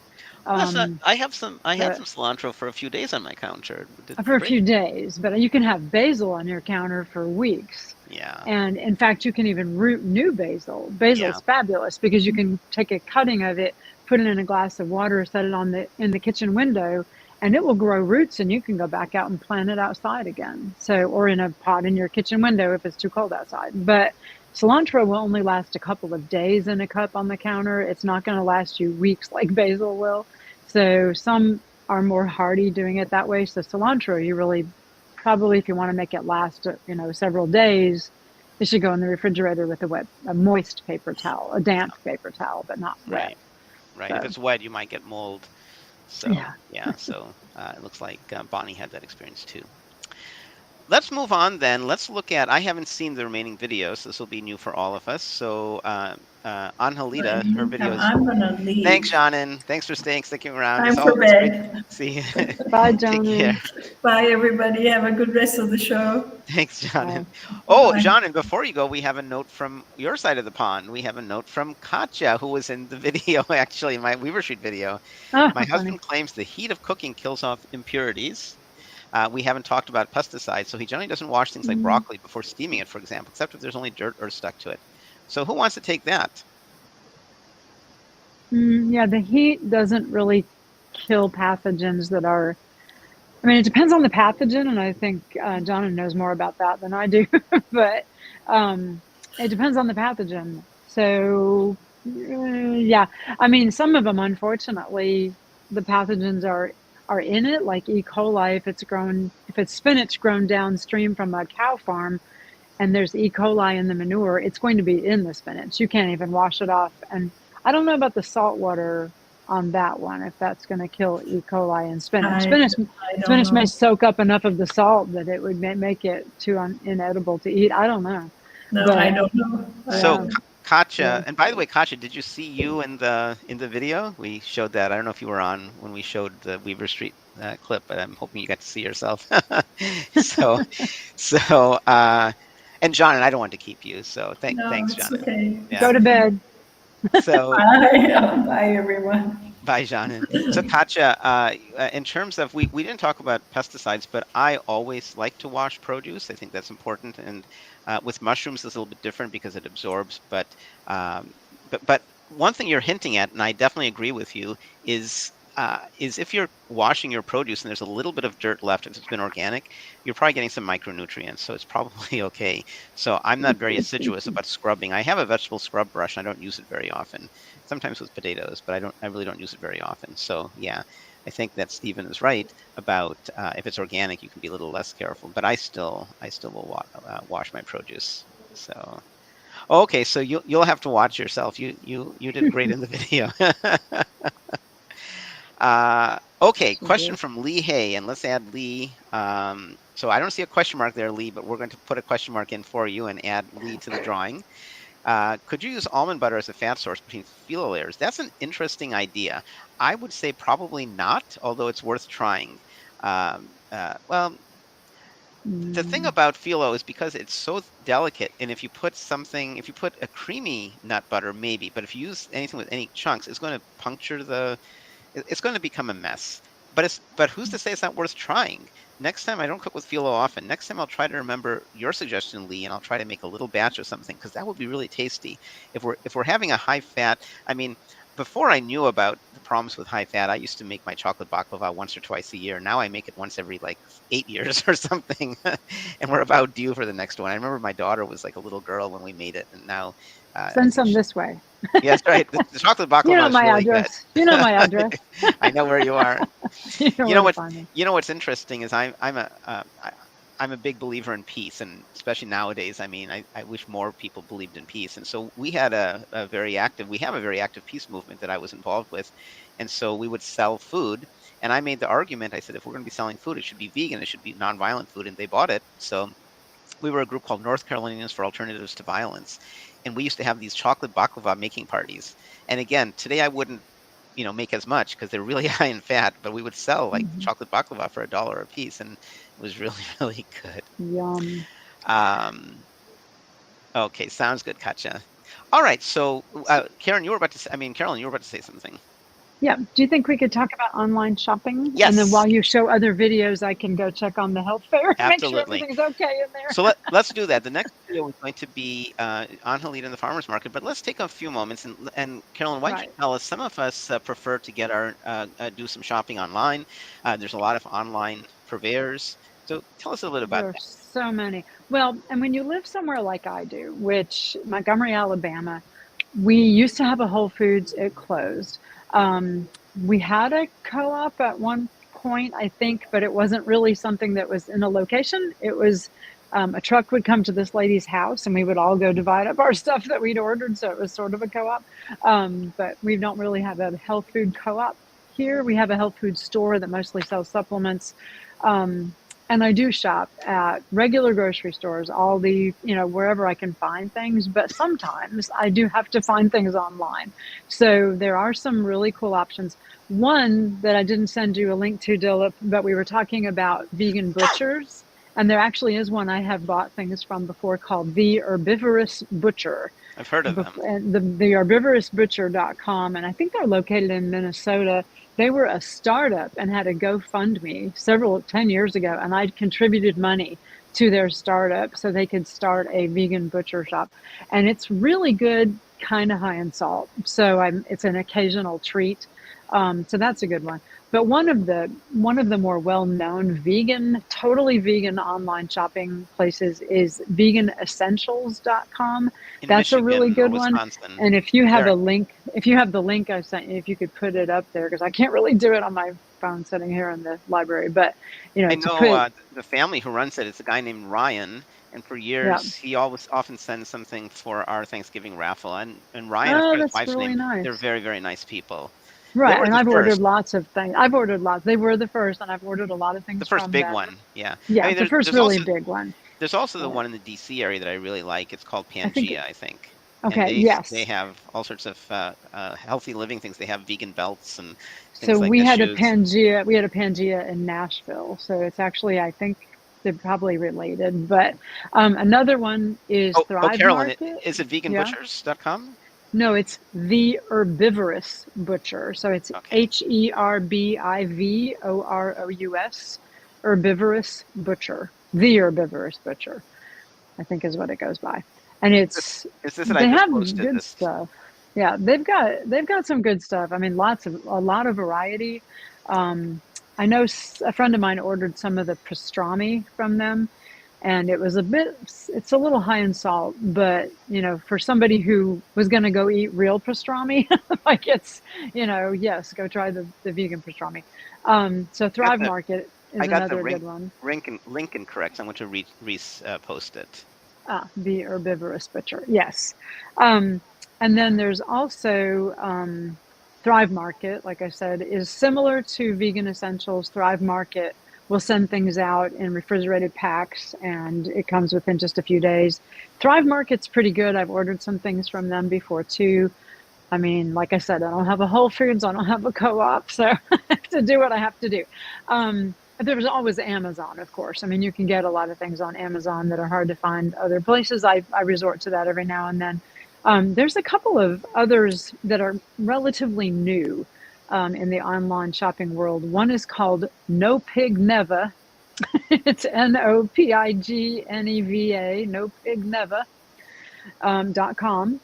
And it's a really cute little store, and it's mostly meat alternatives. There are some cheese alternatives. It looks interesting.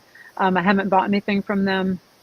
There's another one, PlantX, just PLANTX, plantx.com, and they have all kinds of plant-based options they'll send you. Plantbelly.com, just plant and belly stuck together, plantbelly.com is another one. And then there's a really interesting one called Hungry Root. HungryRoot.com has a really interesting mix of things. You can buy some prepared foods from them if you don't want to cook it yourself. And then they also have some groceries. So if you're buying something that's like a prepared food, but you want to add this or that with it, then you can buy a prepared soup or stew and then also buy a loaf of bread or something. So it's kind of a combination. HungryRoot.com has a lot of vegan options prepared already, soups, stews, different things like that, plus groceries. And then there are some that are just already prepared foods, like purplecarrot.com and splendidspoon.com. And I have to say, I have ordered from Splendid Spoon a lot recently, not for myself, but for my daughter, who is in medical school. And they will send her cases of prepared food smoothies that all she has to do is put it in the refrigerator, thaw it, and shake it up. Or prepared stews and soups and that kind of thing that she can take to school with her and microwave it, or just eat it already, like heat it up at home and put it in a thermos or something. So, those are both good options if you don't want to cook it yourself. I mean, we're so many cooks in the kitchen, we're all about cooking. But sometimes, if you have somebody like, right, exactly. But if you have somebody like me who has a daughter in medical school who doesn't have time to cook all the time, there are times that I think she would probably just go hungry if I didn't send her things like Splendid Spoon. And so it's real, and she loves the Splendid Spoon dishes, loves them. Did you see that your sister-in-law Linda sent a note? That is my mother-in-law. Oh, your mother-in-law. Okay, sorry. We just have Kroger's, but yeah, it's well stocked with yes. everything a vegan would want. Exactly, I agree. And we have Publix here. We have Winn-Dixie, which shockingly, Winn-Dixie has been great lately about adding more and more organic produce. When I shopped there several years ago, they had no organic produce, nothing, like zero organic produce. And so I just stopped going. But I gave them a try again after our Whole Foods closed last year and a half ago now. And that was really depressing. And because I shopped at Whole Foods probably 3-4 times a week, and it was right by my house. And so now there's this big empty building there. It's really sad. So we don't have a Kroger, but we do have Publix, Winn-Dixie, Walmart, and Aldi, and Fresh Market. And so I go back and forth. But I really love Splendid Spoon. Splendid Spoon was the question. Sorry, Katya. It's splendidspoon.com. And there's another one called Hungry Root. I posted Hungry Root. Is this at splendidspoon.com? Splendidspoon.com, hungryroot.com. Yeah, I already put up Hungry Root before. Purplecarrot.com. Yeah, and Purple Carrot, you can actually buy some of their stuff at grocery stores. I used to even see it at Whole Foods when we had Whole Foods, and I've seen it at Target in the frozen section. Yeah. And it's not bad. It's not terrible. And Sandy Miller had a recommendation. Mama Says. I've heard of Mama Says. Yes, Mama Says is actually isn't the owner of that a Food for Life instructor? I think she might be. Oh wow. I know her. She's my friend on Facebook, and I have to remember what her name is. I'm blanking on that right now. Sorry. You're not thinking about Tracy Childs, who has no, that's Tracy. That's Tracy's Real Food, something like that. No, that's different. No. Mama Says is I'm blanking on her name. If I can think of it, I'll post it. I'll search my Facebook friends, but I know she's my friend on Facebook. And it could be because she's in Glenn Mercer's Food is Climate, so that Mama may be Says why is based she's my in friend. Vermont, and it's a whole food plant-based delivery service. Yeah. Let's see. That's another really good one. So you've got Mama Says, Purple Carrot, and Splendid Spoon are all vegan food delivery services that it's already prepared for you. But I think Hungry Root is cool because Hungry Root is a combination. It's all prepared vegan foods and groceries. And so you can order some meals and a loaf of bread or, a can of organic beans or something. So you can add to your meals with whatever you just ordered that's already prepared. You can also add some, I think they even sell produce. But I have to get to one of my favorite ones, which is, and I use it all the time now that I don't have Whole Foods, and that's misfits.com. Yeah. MISFITS, misfits.com. And Misfits is so cool. They have produce that might look a little funny It might be silly looking produce. It might be lumpy or have weird spots or whatever, but it still tastes good. And a lot of times regular grocery stores can't move those products because they don't look normal or they don't look right, but they're still perfectly fine. And you can get a lot of organic produce that way. So as in the summer, I always shop at the farmers markets. I talk to the farmer. I know I have all my favorite farmers. I'm, a member of one of our local like farm co-ops here. I do that. But in the winter, and like right now, it's October, so our farmers market is dying down. There's only one location. It's pretty far away. Our farmers So market is 12 months of the year. not here. So we have one that's just in the summer and it's excellent, and they have gobs of produce. We do have a couple that go year round, but they're very sparse. There's not a lot of stuff. So the summer here is just the best time to go to the farmers market. So, and I definitely can't really find organic things in the late fall, winter, early spring. I cannot find a lot of organic things at our farmers market because it's not going to be organic at all. And so I go to misfits.com and I'll get things like bags of organic oranges and lemons and apples and that kind of thing that I can't find locally. So, and it's sent right to your house, and it's pretty sustainable packaging. So, and then I have a box I can use to put donated items in or something or take it to the recycling center. But, we don't have a lot of great options here now that Whole Foods closed, and we don't have a co-op. So yes, online shopping is something occasional that I do because out of necessity. If I can't find a certain ingredient, then that may be the only way to find it. So. Okay, shall we move on then to the next video, which is another farmer's market video. I haven't seen it, from Analhita, and then that we'll see. And you're going to go check on your table, and you'll be back in a few minutes? I'm going to go take my AirPods out and run and go check. And okay, we'll see Brian's in a at few my minutes. table. I'll be back in a minute. All right, well, let's add, so those of you who are just joining us, looks like there's another comment that came in. Oh, yeah, so I'm sure that, I'm sure Carolyn would appreciate your comment, Eileen. So we already saw one farmer's market video. It was wonderful, Karen. So let's take a look at Angelita, who's in South Carolina. And I haven't seen it yet. I know she and I were talking about what she was going to record. And one idea I had, and she also liked, it was either the farmer's market or an ethnic market.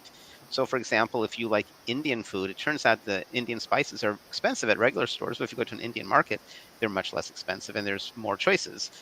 We have so many Indian stores near where I live, and they're big. There's a lot to choose from. Same thing with Asian markets, with Eastern European markets. I've seen some Hungarian markets and things like that. But anyhow, I think Angelita's at a farmer's market in South Carolina, so let's take a look.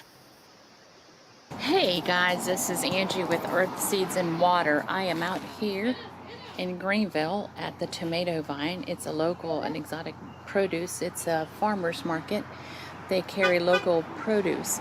So I wanted to also, I wanted to share this with you guys to let you know that don't forget about your local farmers markets. They support the local farmers. So you can get spaghetti squash. You can get all types of squash. Look at this beautiful delicata squash right here, butternut squash.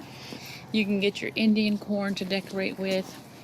Look at this gorgeous acorn squash right here. Look at how gorgeous that is.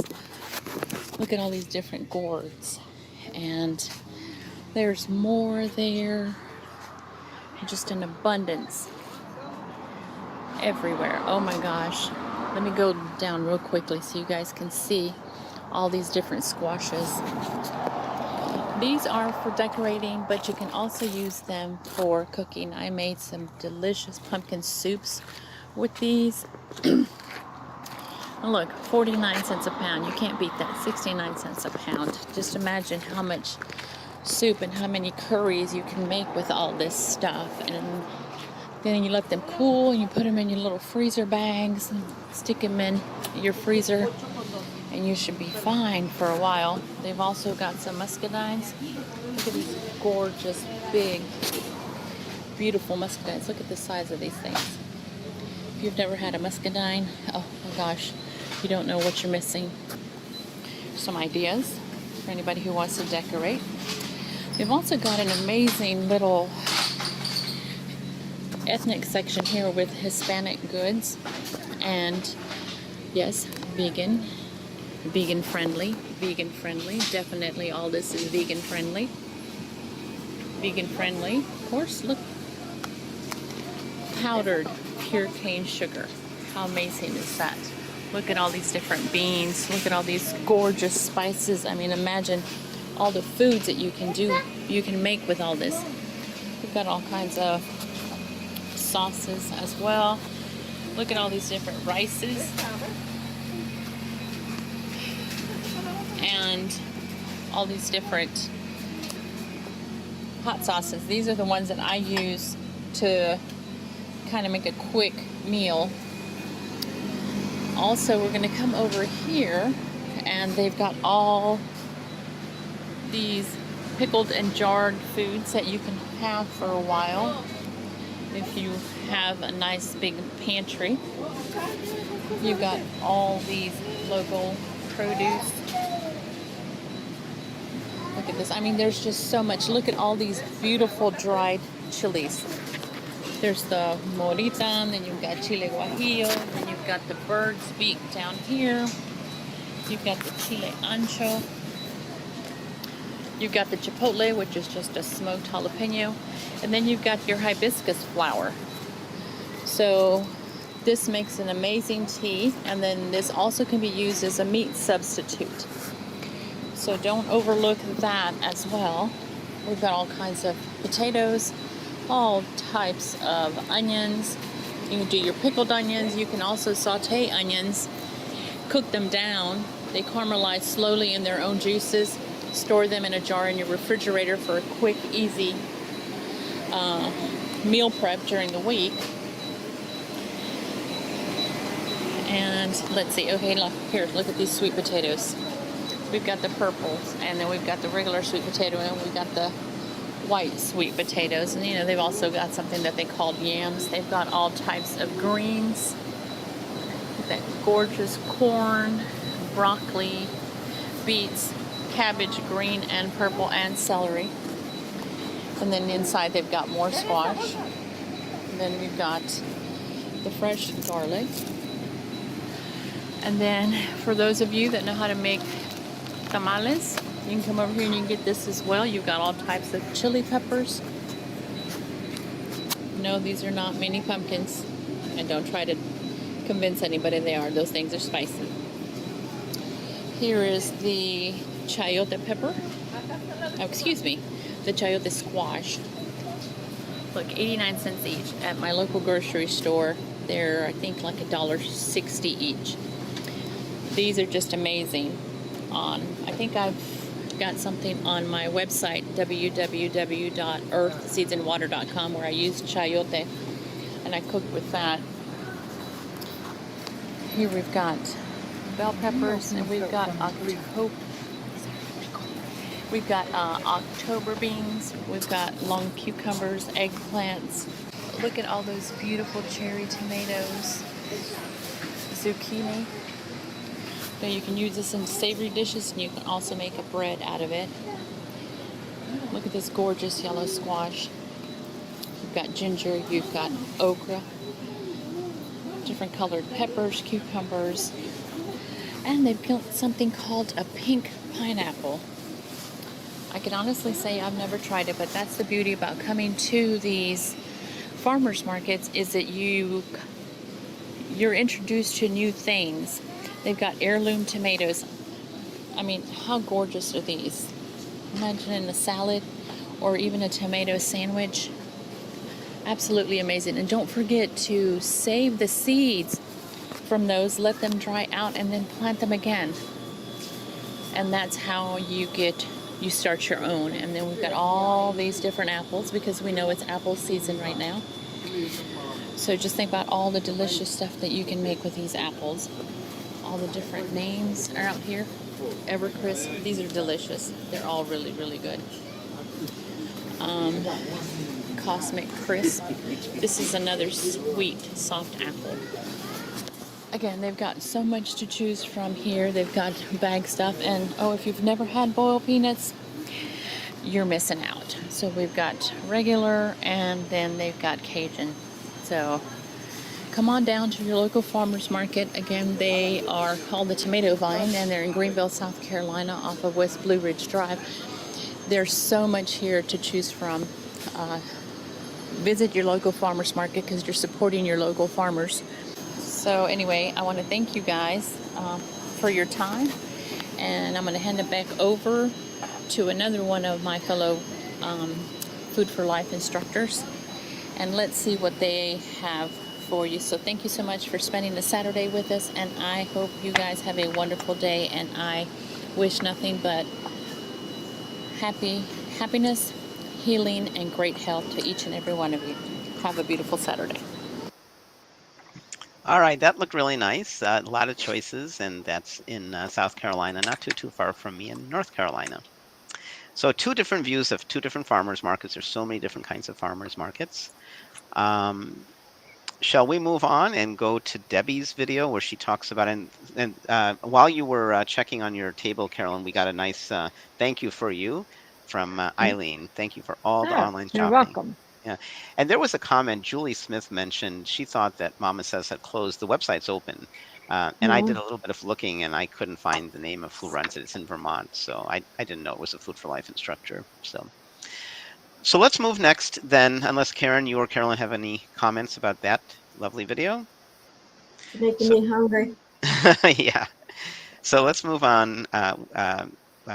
And you know what we'll do is after that one, let's spend a moment talking about eating out. So tonight, my daughter and I are eating out, for example. And so Susanna was hoping to share, and she wasn't able to. So we can take a few minutes to talk about eating out.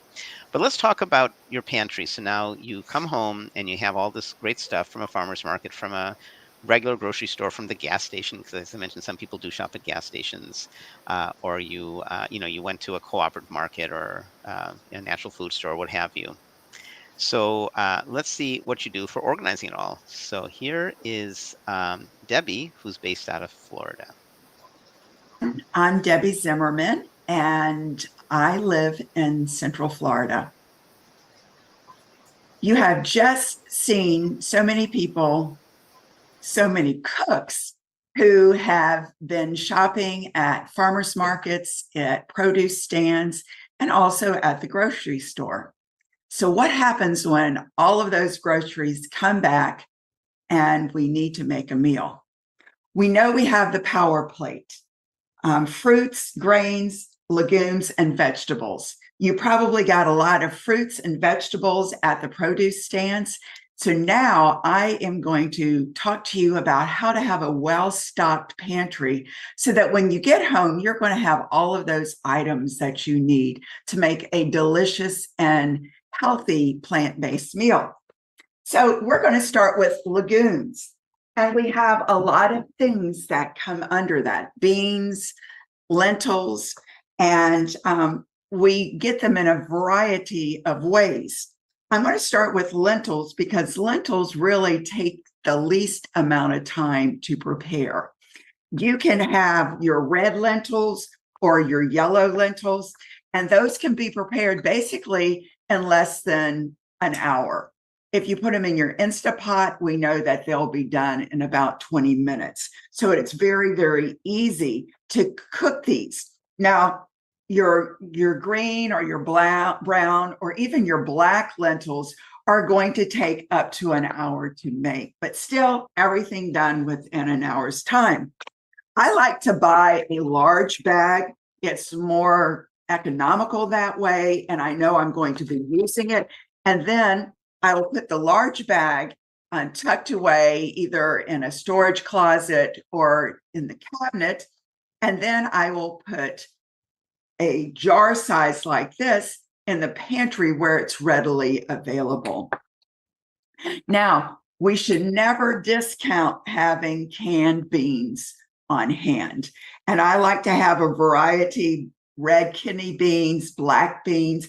I like to get the low sodium variety, and I always make sure that they are organic and also in a BPA-free can. So that's very important. Next are my beans.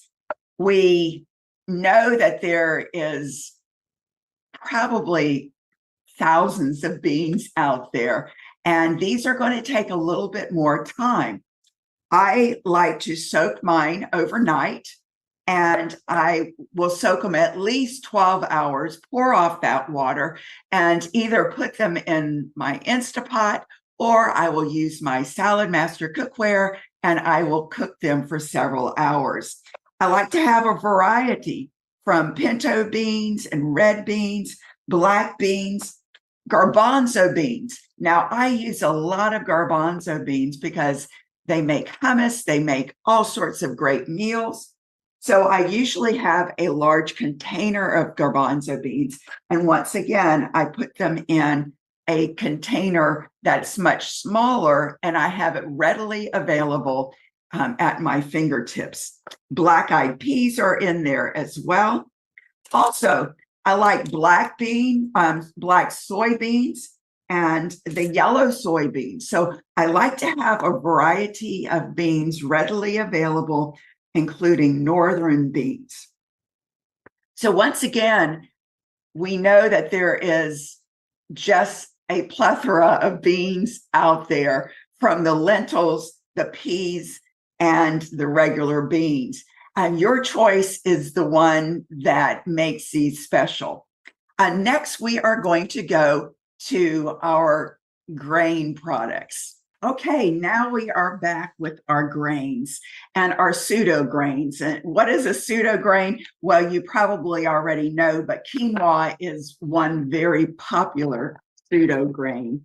And we have two different varieties. Actually, we have several different varieties, but I'm going to show you two. This is the regular plain white or light brown, tan, whatever color. I buy a larger container of it, and I will put the tan color in here so that it is at my fingertips at all times. I also have the tricolor here, and you can also buy the tricolor in singles, like the tan or the brown or even the dark brown or almost black. Next, I have farro, and farro is one of those that I absolutely love. So once again, I have a larger container and I keep the smaller one readily available. Teff is one that I don't use too often, but I have quite a bit of it, so I think I need to start using it. Then we can go into our rice type products. This isn't a rice. This is actually our oat groats. And then I have kamut, which is more or less like a grain, but it does take quite a while to prepare. You can soak it overnight, and it comes out very yummy. Then Israeli's couscous. And the Israeli's couscous is much larger than the regular couscous. This is the whole wheat brand or style. And so it's got all of the nutrition. It's a little bit chewy. Eileen, let me interrupt for a second. Yeah, so with canned beans and box beans, I would rinse it. I would take it, put it in a colander, and rinse it several times through. If they're dry, if they're cooked beans, then well, you know how to do that. But yeah, if they're canned, I would wash them off. So thanks for asking. And it's very, very good. Next, I have barley. Whole barley is delicious. It's chewier and it provides that viscous fiber. And I absolutely love the purple variety, so you may want to give that a try. I also, thinking of purple, I have purple rice, and this is a whole grain. It's absolutely delicious. And then I have regular white rice, which I use for different dishes. And I also have a jasmine brown rice. We now need to start cooking. And I enjoy using vegetable broth to saute my vegetables, saute my onions. It replaces the oil very easily in most recipes. I use a dark stock if I'm wanting something dark, or the lighter vegetable broth that is very, very versatile whenever you're doing anything. I almost forgot about the pastas. I like to keep several different pastas on hand. This is a red lentil pasta. It is delicious. It's high in protein. And then for my gluten-free friends, I have the gluten-free version as well.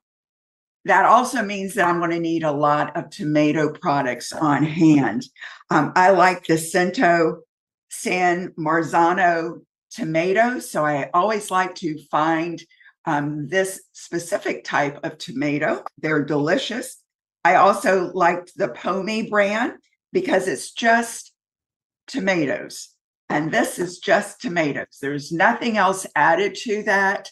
And you know that the tomatoes are going to be delicious. We don't have to worry about too much salt or other ingredients that may not be as beneficial for our health. I also like to have salsa on hand. And if I don't want to make my pasta sauce, I will have a pasta sauce readily available as well. And then we cannot forget about the sun-dried tomatoes, because those are absolutely awesome in not only our pasta dishes, but also making a hummus from scratch is very, very good. And also adding them to our soups. Last but not least, we are going to see what we're topping our foods with. Okay, now that we have our fruits, grains, legumes, and vegetables already, what are we going to top these with? Because we don't always want to season heavy with salt. We know that's not healthy for us. So if we use other toppings, it's going to enhance the flavor and really bring out a taste that is just incredible.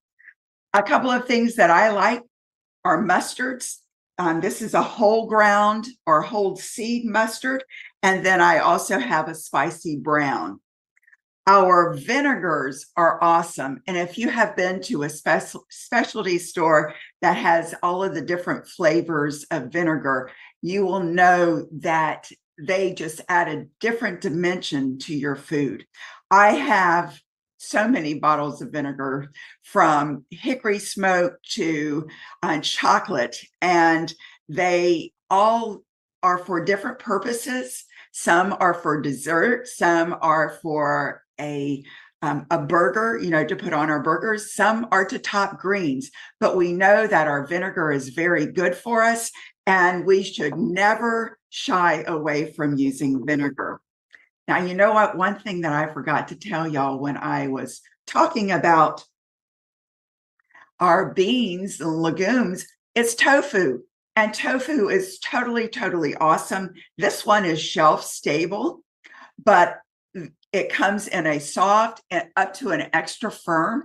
Once again, shelf stable, or you can get the variety that you need to keep in the refrigerator. More toppings, though. Let's think about our seeds.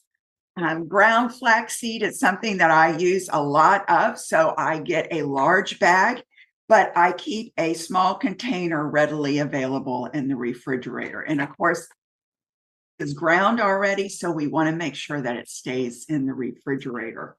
I also like a couple of chia seeds, from black to the white chia seeds. And I also have hemp seeds. And you can tell by the size of the package how much I use. I'm always using the ground flaxseed, not only for in my oatmeal, but also as I use it in replacement for eggs when I am baking. And I don't use the hemp quite as much. Next, I have dried fruit. And what we want to make sure with our dried fruit is that it has no added sugar, that it is unsweetened. Dried tart cherries are delicious. Our raisins are also very, very good. And who can be a vegan without medjool dates? So, Dilip, I hope this has been very handy for everyone. I have included the ultimate plant-based shopping list in our show notes. So I hope that y'all enjoy this, and stick around. Dilip and others are going to be answering questions.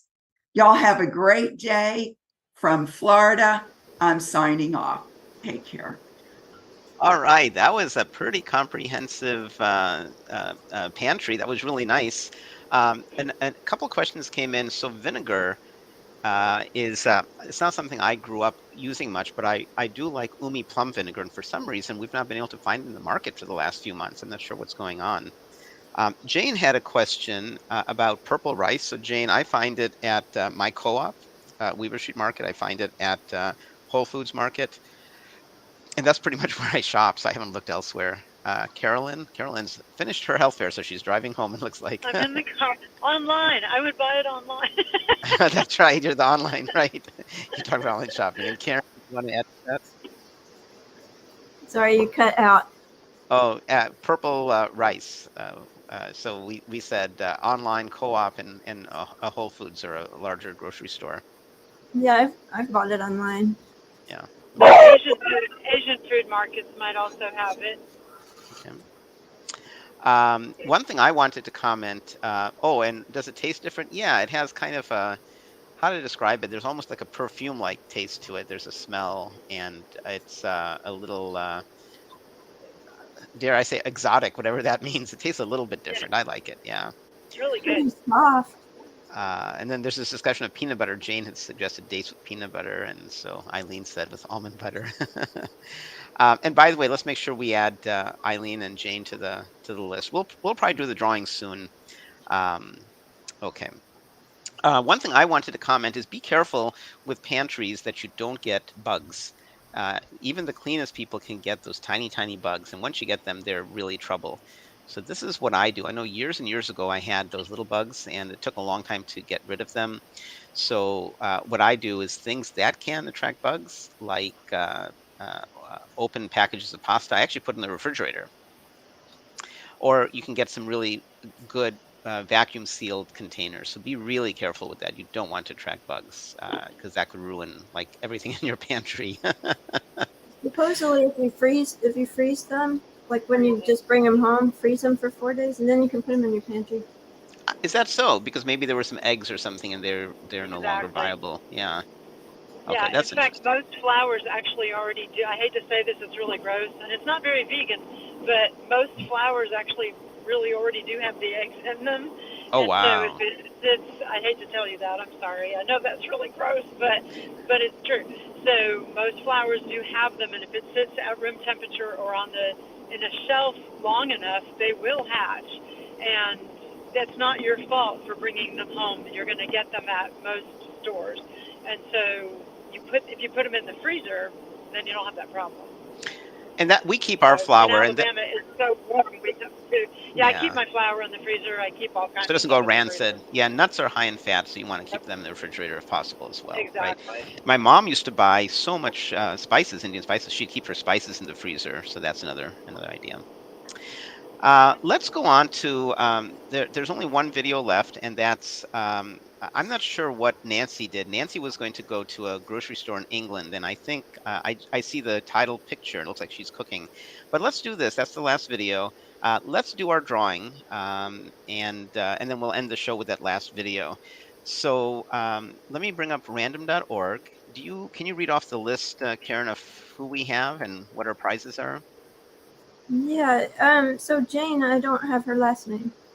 Jane Stein, Stein. Okay. Thanks. Judith Henry, Eileen Granite, Bonnie McFall, Sandy Miller, Katja Moose, Lee Hay, and James Stein. Sounds good. And by the way, you got a request from Eileen. Oh, all right, come here.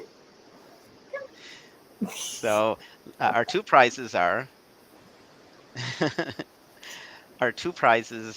a magazine subscription to VRG, Vegetarian Resource Group. They're a great organization. Charles Stoller and Deborah Wasserman, husband wife, and I joke with Charles, and he agrees with me. I think he and I look alike. So if you get the magazine, look at the picture. And I think we look alike. So they've been talking about veganism for a long, long time, and their magazine is excellent. It's not fluff; it gets to the point. It's very, very nice.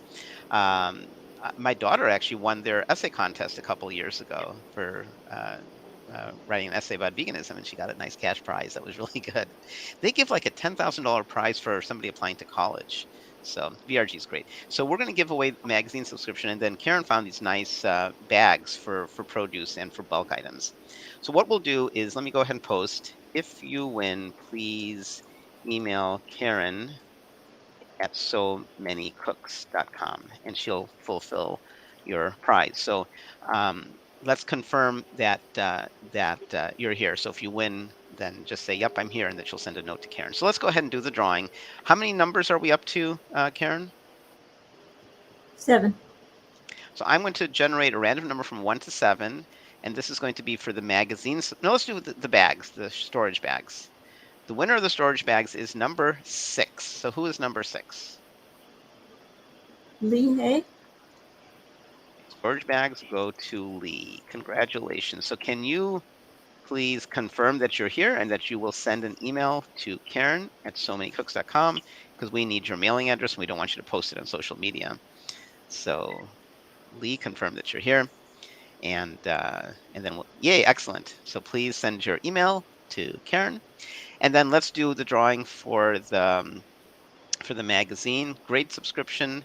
And if we get Lee again, we're going to draw again. So if we get 6, we'll roll again. We got 2. So who's number 2? Eileen Granite. Excellent. VRG magazine subscription goes to Eileen. So Eileen, congratulations to both you and Lee.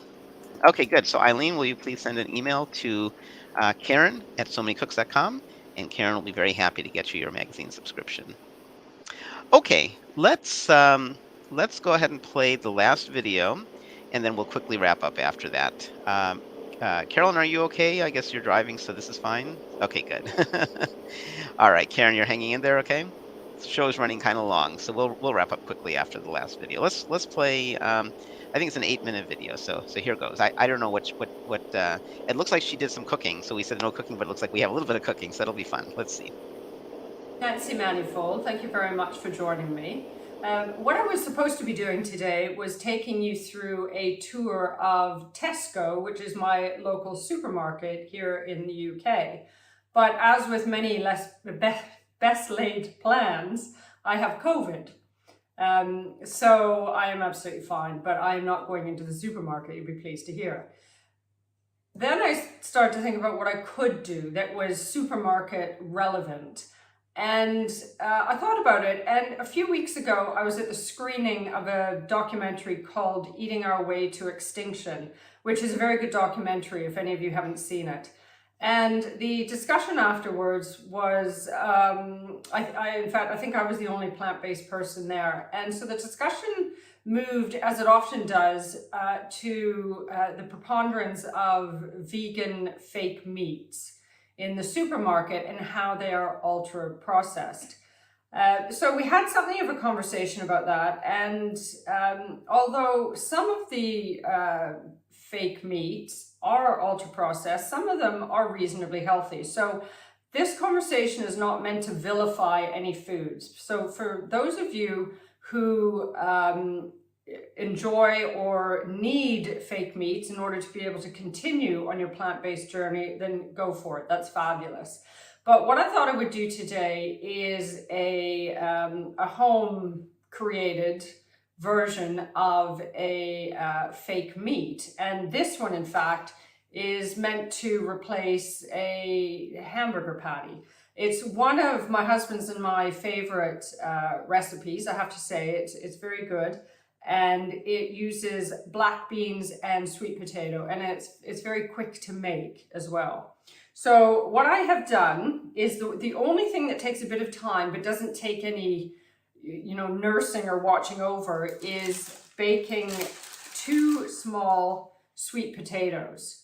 And the sweet potatoes, all I did was literally put them I pierced them a couple of times, put them in the oven at 180 degrees Celsius for 40 minutes and just left them. They take no watching or anything like that. So we'll get to those in a minute. Otherwise, everything else is very quick.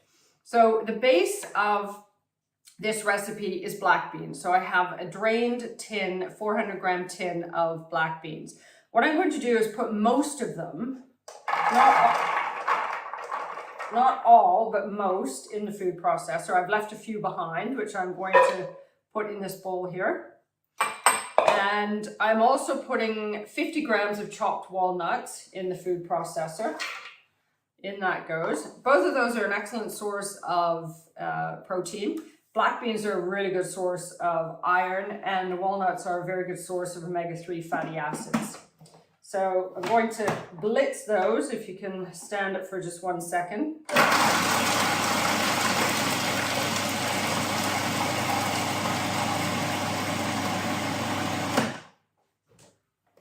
There we go. So I've blitzed those into something of a rough mixture. You can make it as smooth or as rough as you like, simply by leaving it for a longer time. And what I'm going to do is put that in with I would say about the quarter tin of beans that I didn't put in the food processor. The reason for leaving some of the beans behind is just to give a bit more texture to the patties that we're making. So I've got that in there. I've got the blitzed beans with the blitzed walnuts in, excuse me, sorry, one of the hazards of COVID, as we all know, in with the unblitzed black beans. Now what I'm adding to that is some very nice flavoring. So I have 1 teaspoon of smoked paprika, half a teaspoon of garlic granules, half a teaspoon of mixed herbs or mixed herbs, and a quarter teaspoon of salt. So I'm putting that in and shaking in a little bit of black pepper. One of the things I like about this recipe, and then I'm giving it a mix. One of the things I like about this recipe is a lot of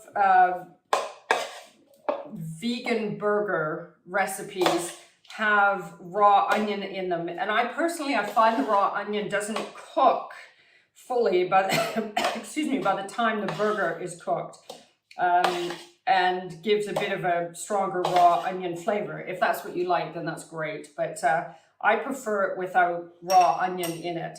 So adding to this now is the sweet potato, which, excuse me, I have cooked. And I have cut the sweet potato down the middle, and I'm just going to squeeze it out of the skins. If I had been smart, I would have done some of this beforehand. I can blame COVID for not thinking properly, but anyway. So here we go, and I am putting this in. So it's 2 small sweet potatoes, so that's 1. And I have the other one now, and I am putting this in. Sweet potatoes are fantastic. Well, first of all, they're absolutely delicious, but they are a great source of beta carotene, which is an antioxidant, and they are an excellent source of fiber. The other way you can use sweet potatoes, other than just eating them on their own, is they're very nice as a base for brownies, in order to get the sweetness for baking and brownies. They're really nice for that. So I have in here the cooked sweet potato mixture, and what I'm going to do is mix this all up. I might get my hands in there in a minute just to speed things up. And then when I'm done with this, I will form it into patties.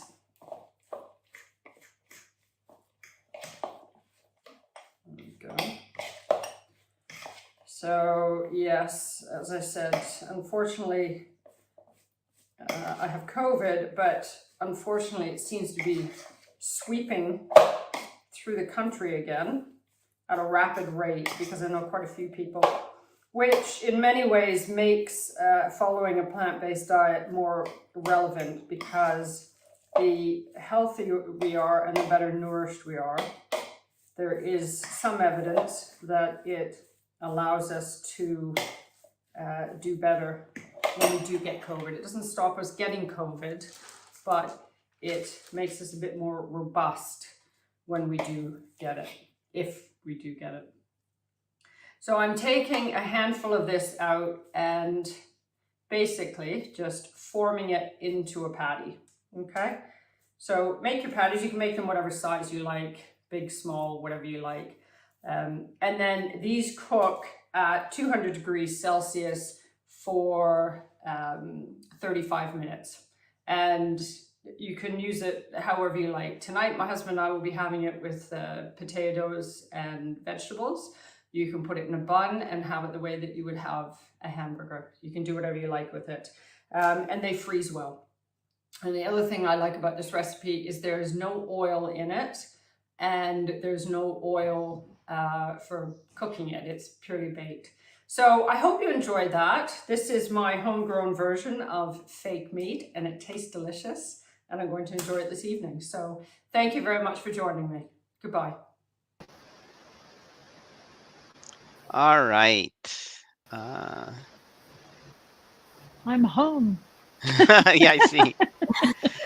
Well, that was a lovely video, and I'm glad that she did that.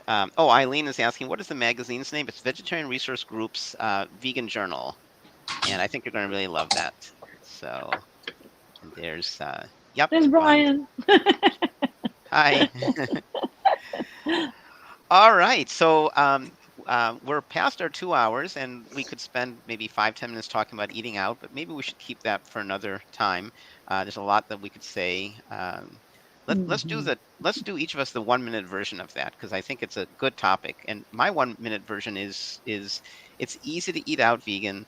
My daughter and I are going to a wonderful vegan restaurant tonight because we're going to a ballet performance. What's useful is call a restaurant in advance and say, I'm coming tomorrow or next day, and chefs are usually very happy. And if they know in advance, then they can say, you know, I love going to the farmer's market, and I know you're coming to get some special vegetables.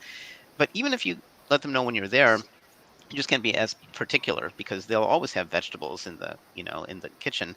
They may not be able to shine as much as if you give them a tiny bit of notice if it's not a very vegetarian friendly restaurant. I don't want to say more right now, but we should talk about this again. And I have some nice stories about eating at a steakhouse, for example, or a fish place, because I had no choice, but I had to go there and I had a nice meal. I know Carolyn has a story about going to a German restaurant as well. So Karen and Carolyn, do you guys want to share like a minute version of eating out tips? Eating out. I mean, it's not that hard, really. I just, I mean, even at a steak restaurant, you get all the side dishes and ask the server to make it without butter or cheese. I mean, it's not that hard. I've only ever had one time where I went to a restaurant and the server said, I would really like this salad that's on the menu, but it had cheese all over it. Didn't have meat, it just had cheese on it. And I said, could you please make this salad without the cheese? And she said, oh, the chef does not like to change anything about the way he fixes it. And I said, well, I'm allergic to dairy. I always pull that one out, even if I'm not technically allergic. I do that too. And she said, oh, well, then certainly we'll take the cheese off. And I was like, well, there you go. See, you can do it. I just tried unsuccessfully to show the QR code. I just want to make sure everybody knows that we do have a document, and there's some excellent references here. There's Debbie has a nice shopping list, and this, Brenda Davis has a wonderful shopping list as well. And Karen, you wrote about shopping at a farmer's market. Janan talked about cleaning produce. So there's no recipes, but there's good stuff here. So tinyurl.com. So many ways to shop recipes, camel spelled, so capital M many, capital W ways, capital T2 shop, capital S, capital R recipes. So the rest the document's available for you. Karen, did you want to do a quick 1 minute about eating out? I've done that, called before I've gone, and they've made me something really beautiful that other people wish they could have. Also, we should do a show, each of us eat out somewhere. Mm-hmm.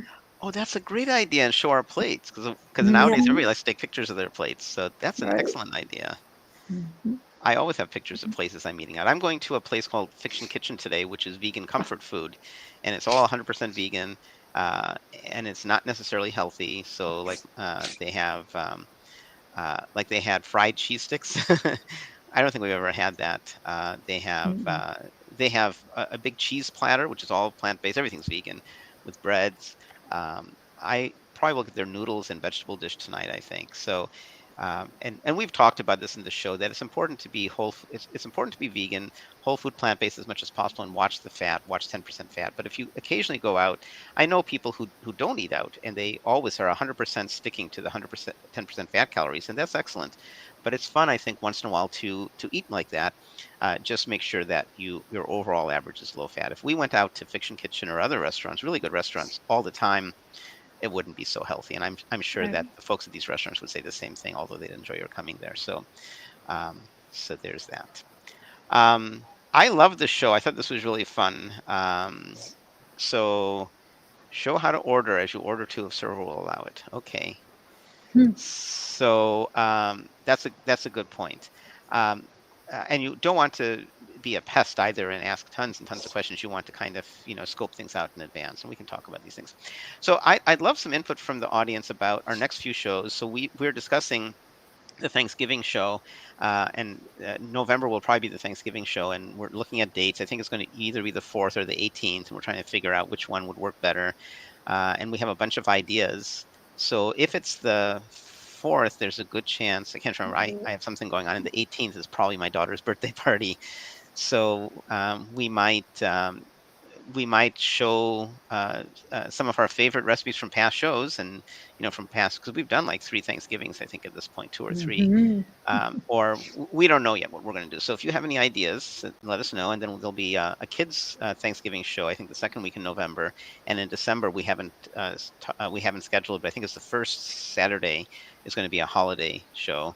And we should start thinking of January and February. So if you have any ideas, let us know. Please feel free to email us or to right, because you'll have more time. So that's what I was thinking too. So we'll see what to do.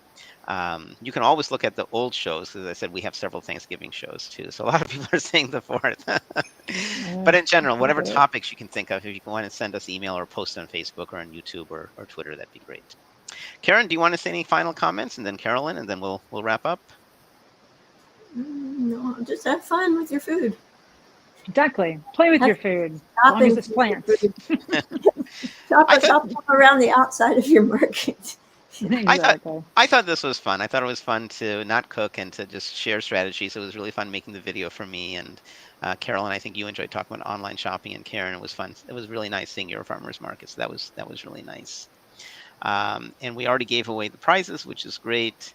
And Paula Proctor, hi Paula, we didn't see any questions from you. Side dishes for Thanksgiving, and if you want to do that, we can do that. But also keep in mind, go to somanycooks.com. You can see all our old shows, and we have several Thanksgiving shows. But we might do something like that again. That wouldn't be a problem. All right, well then we will look forward to seeing you guys in November, and share with your friends about So Many Cooks in the Kitchen. One thing I should also mention is many of us, I know Karen and Carolyn and me, Food for Life instructors, we're doing something called Let's Beat Breast Cancer. And I'm probably one of the last ones. My Let's Beat Breast Cancer is actually next week, next Saturday. And I have this amazing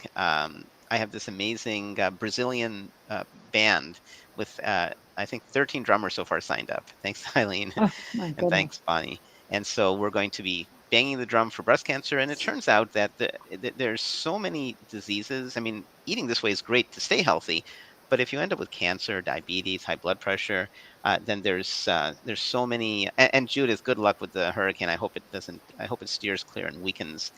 But so we're going to beat the drum for breast cancer awareness and share some recipes and information about if you eat this way, you diminish your chances of things like breast cancer. So please share with your friends. You may have some friends who are diehard meat eaters and they're not going to become vegan. If you can even edge them towards eating more plant-based, there's going to be some positives. If they become fully plant-based, that's even, that's so much better. But at least a little bit does make a difference. Exactly. So with that, sorry, go on, Carolyn. And Karen has something too. Oh, I was just going to say I did my Let's Beat Breast Cancer last week. So it was really good. We actually danced. We had a Zumba, Oh, did a Zumba thing. Zumba and yoga and meditation and a cooking demo. I and- made the Buddha bowl. So, cool. and we had Karen, probably 30 people. So it's pretty good. that's good. Karen, what were you going to share? Oh, I did my rally on September 16th, but now I'm doing every Sunday night, except this Sunday's got postponed to Monday. Let's Beat Cancer. And then the last Sunday in October is going to be Let's Beat Breast Cancer, a class.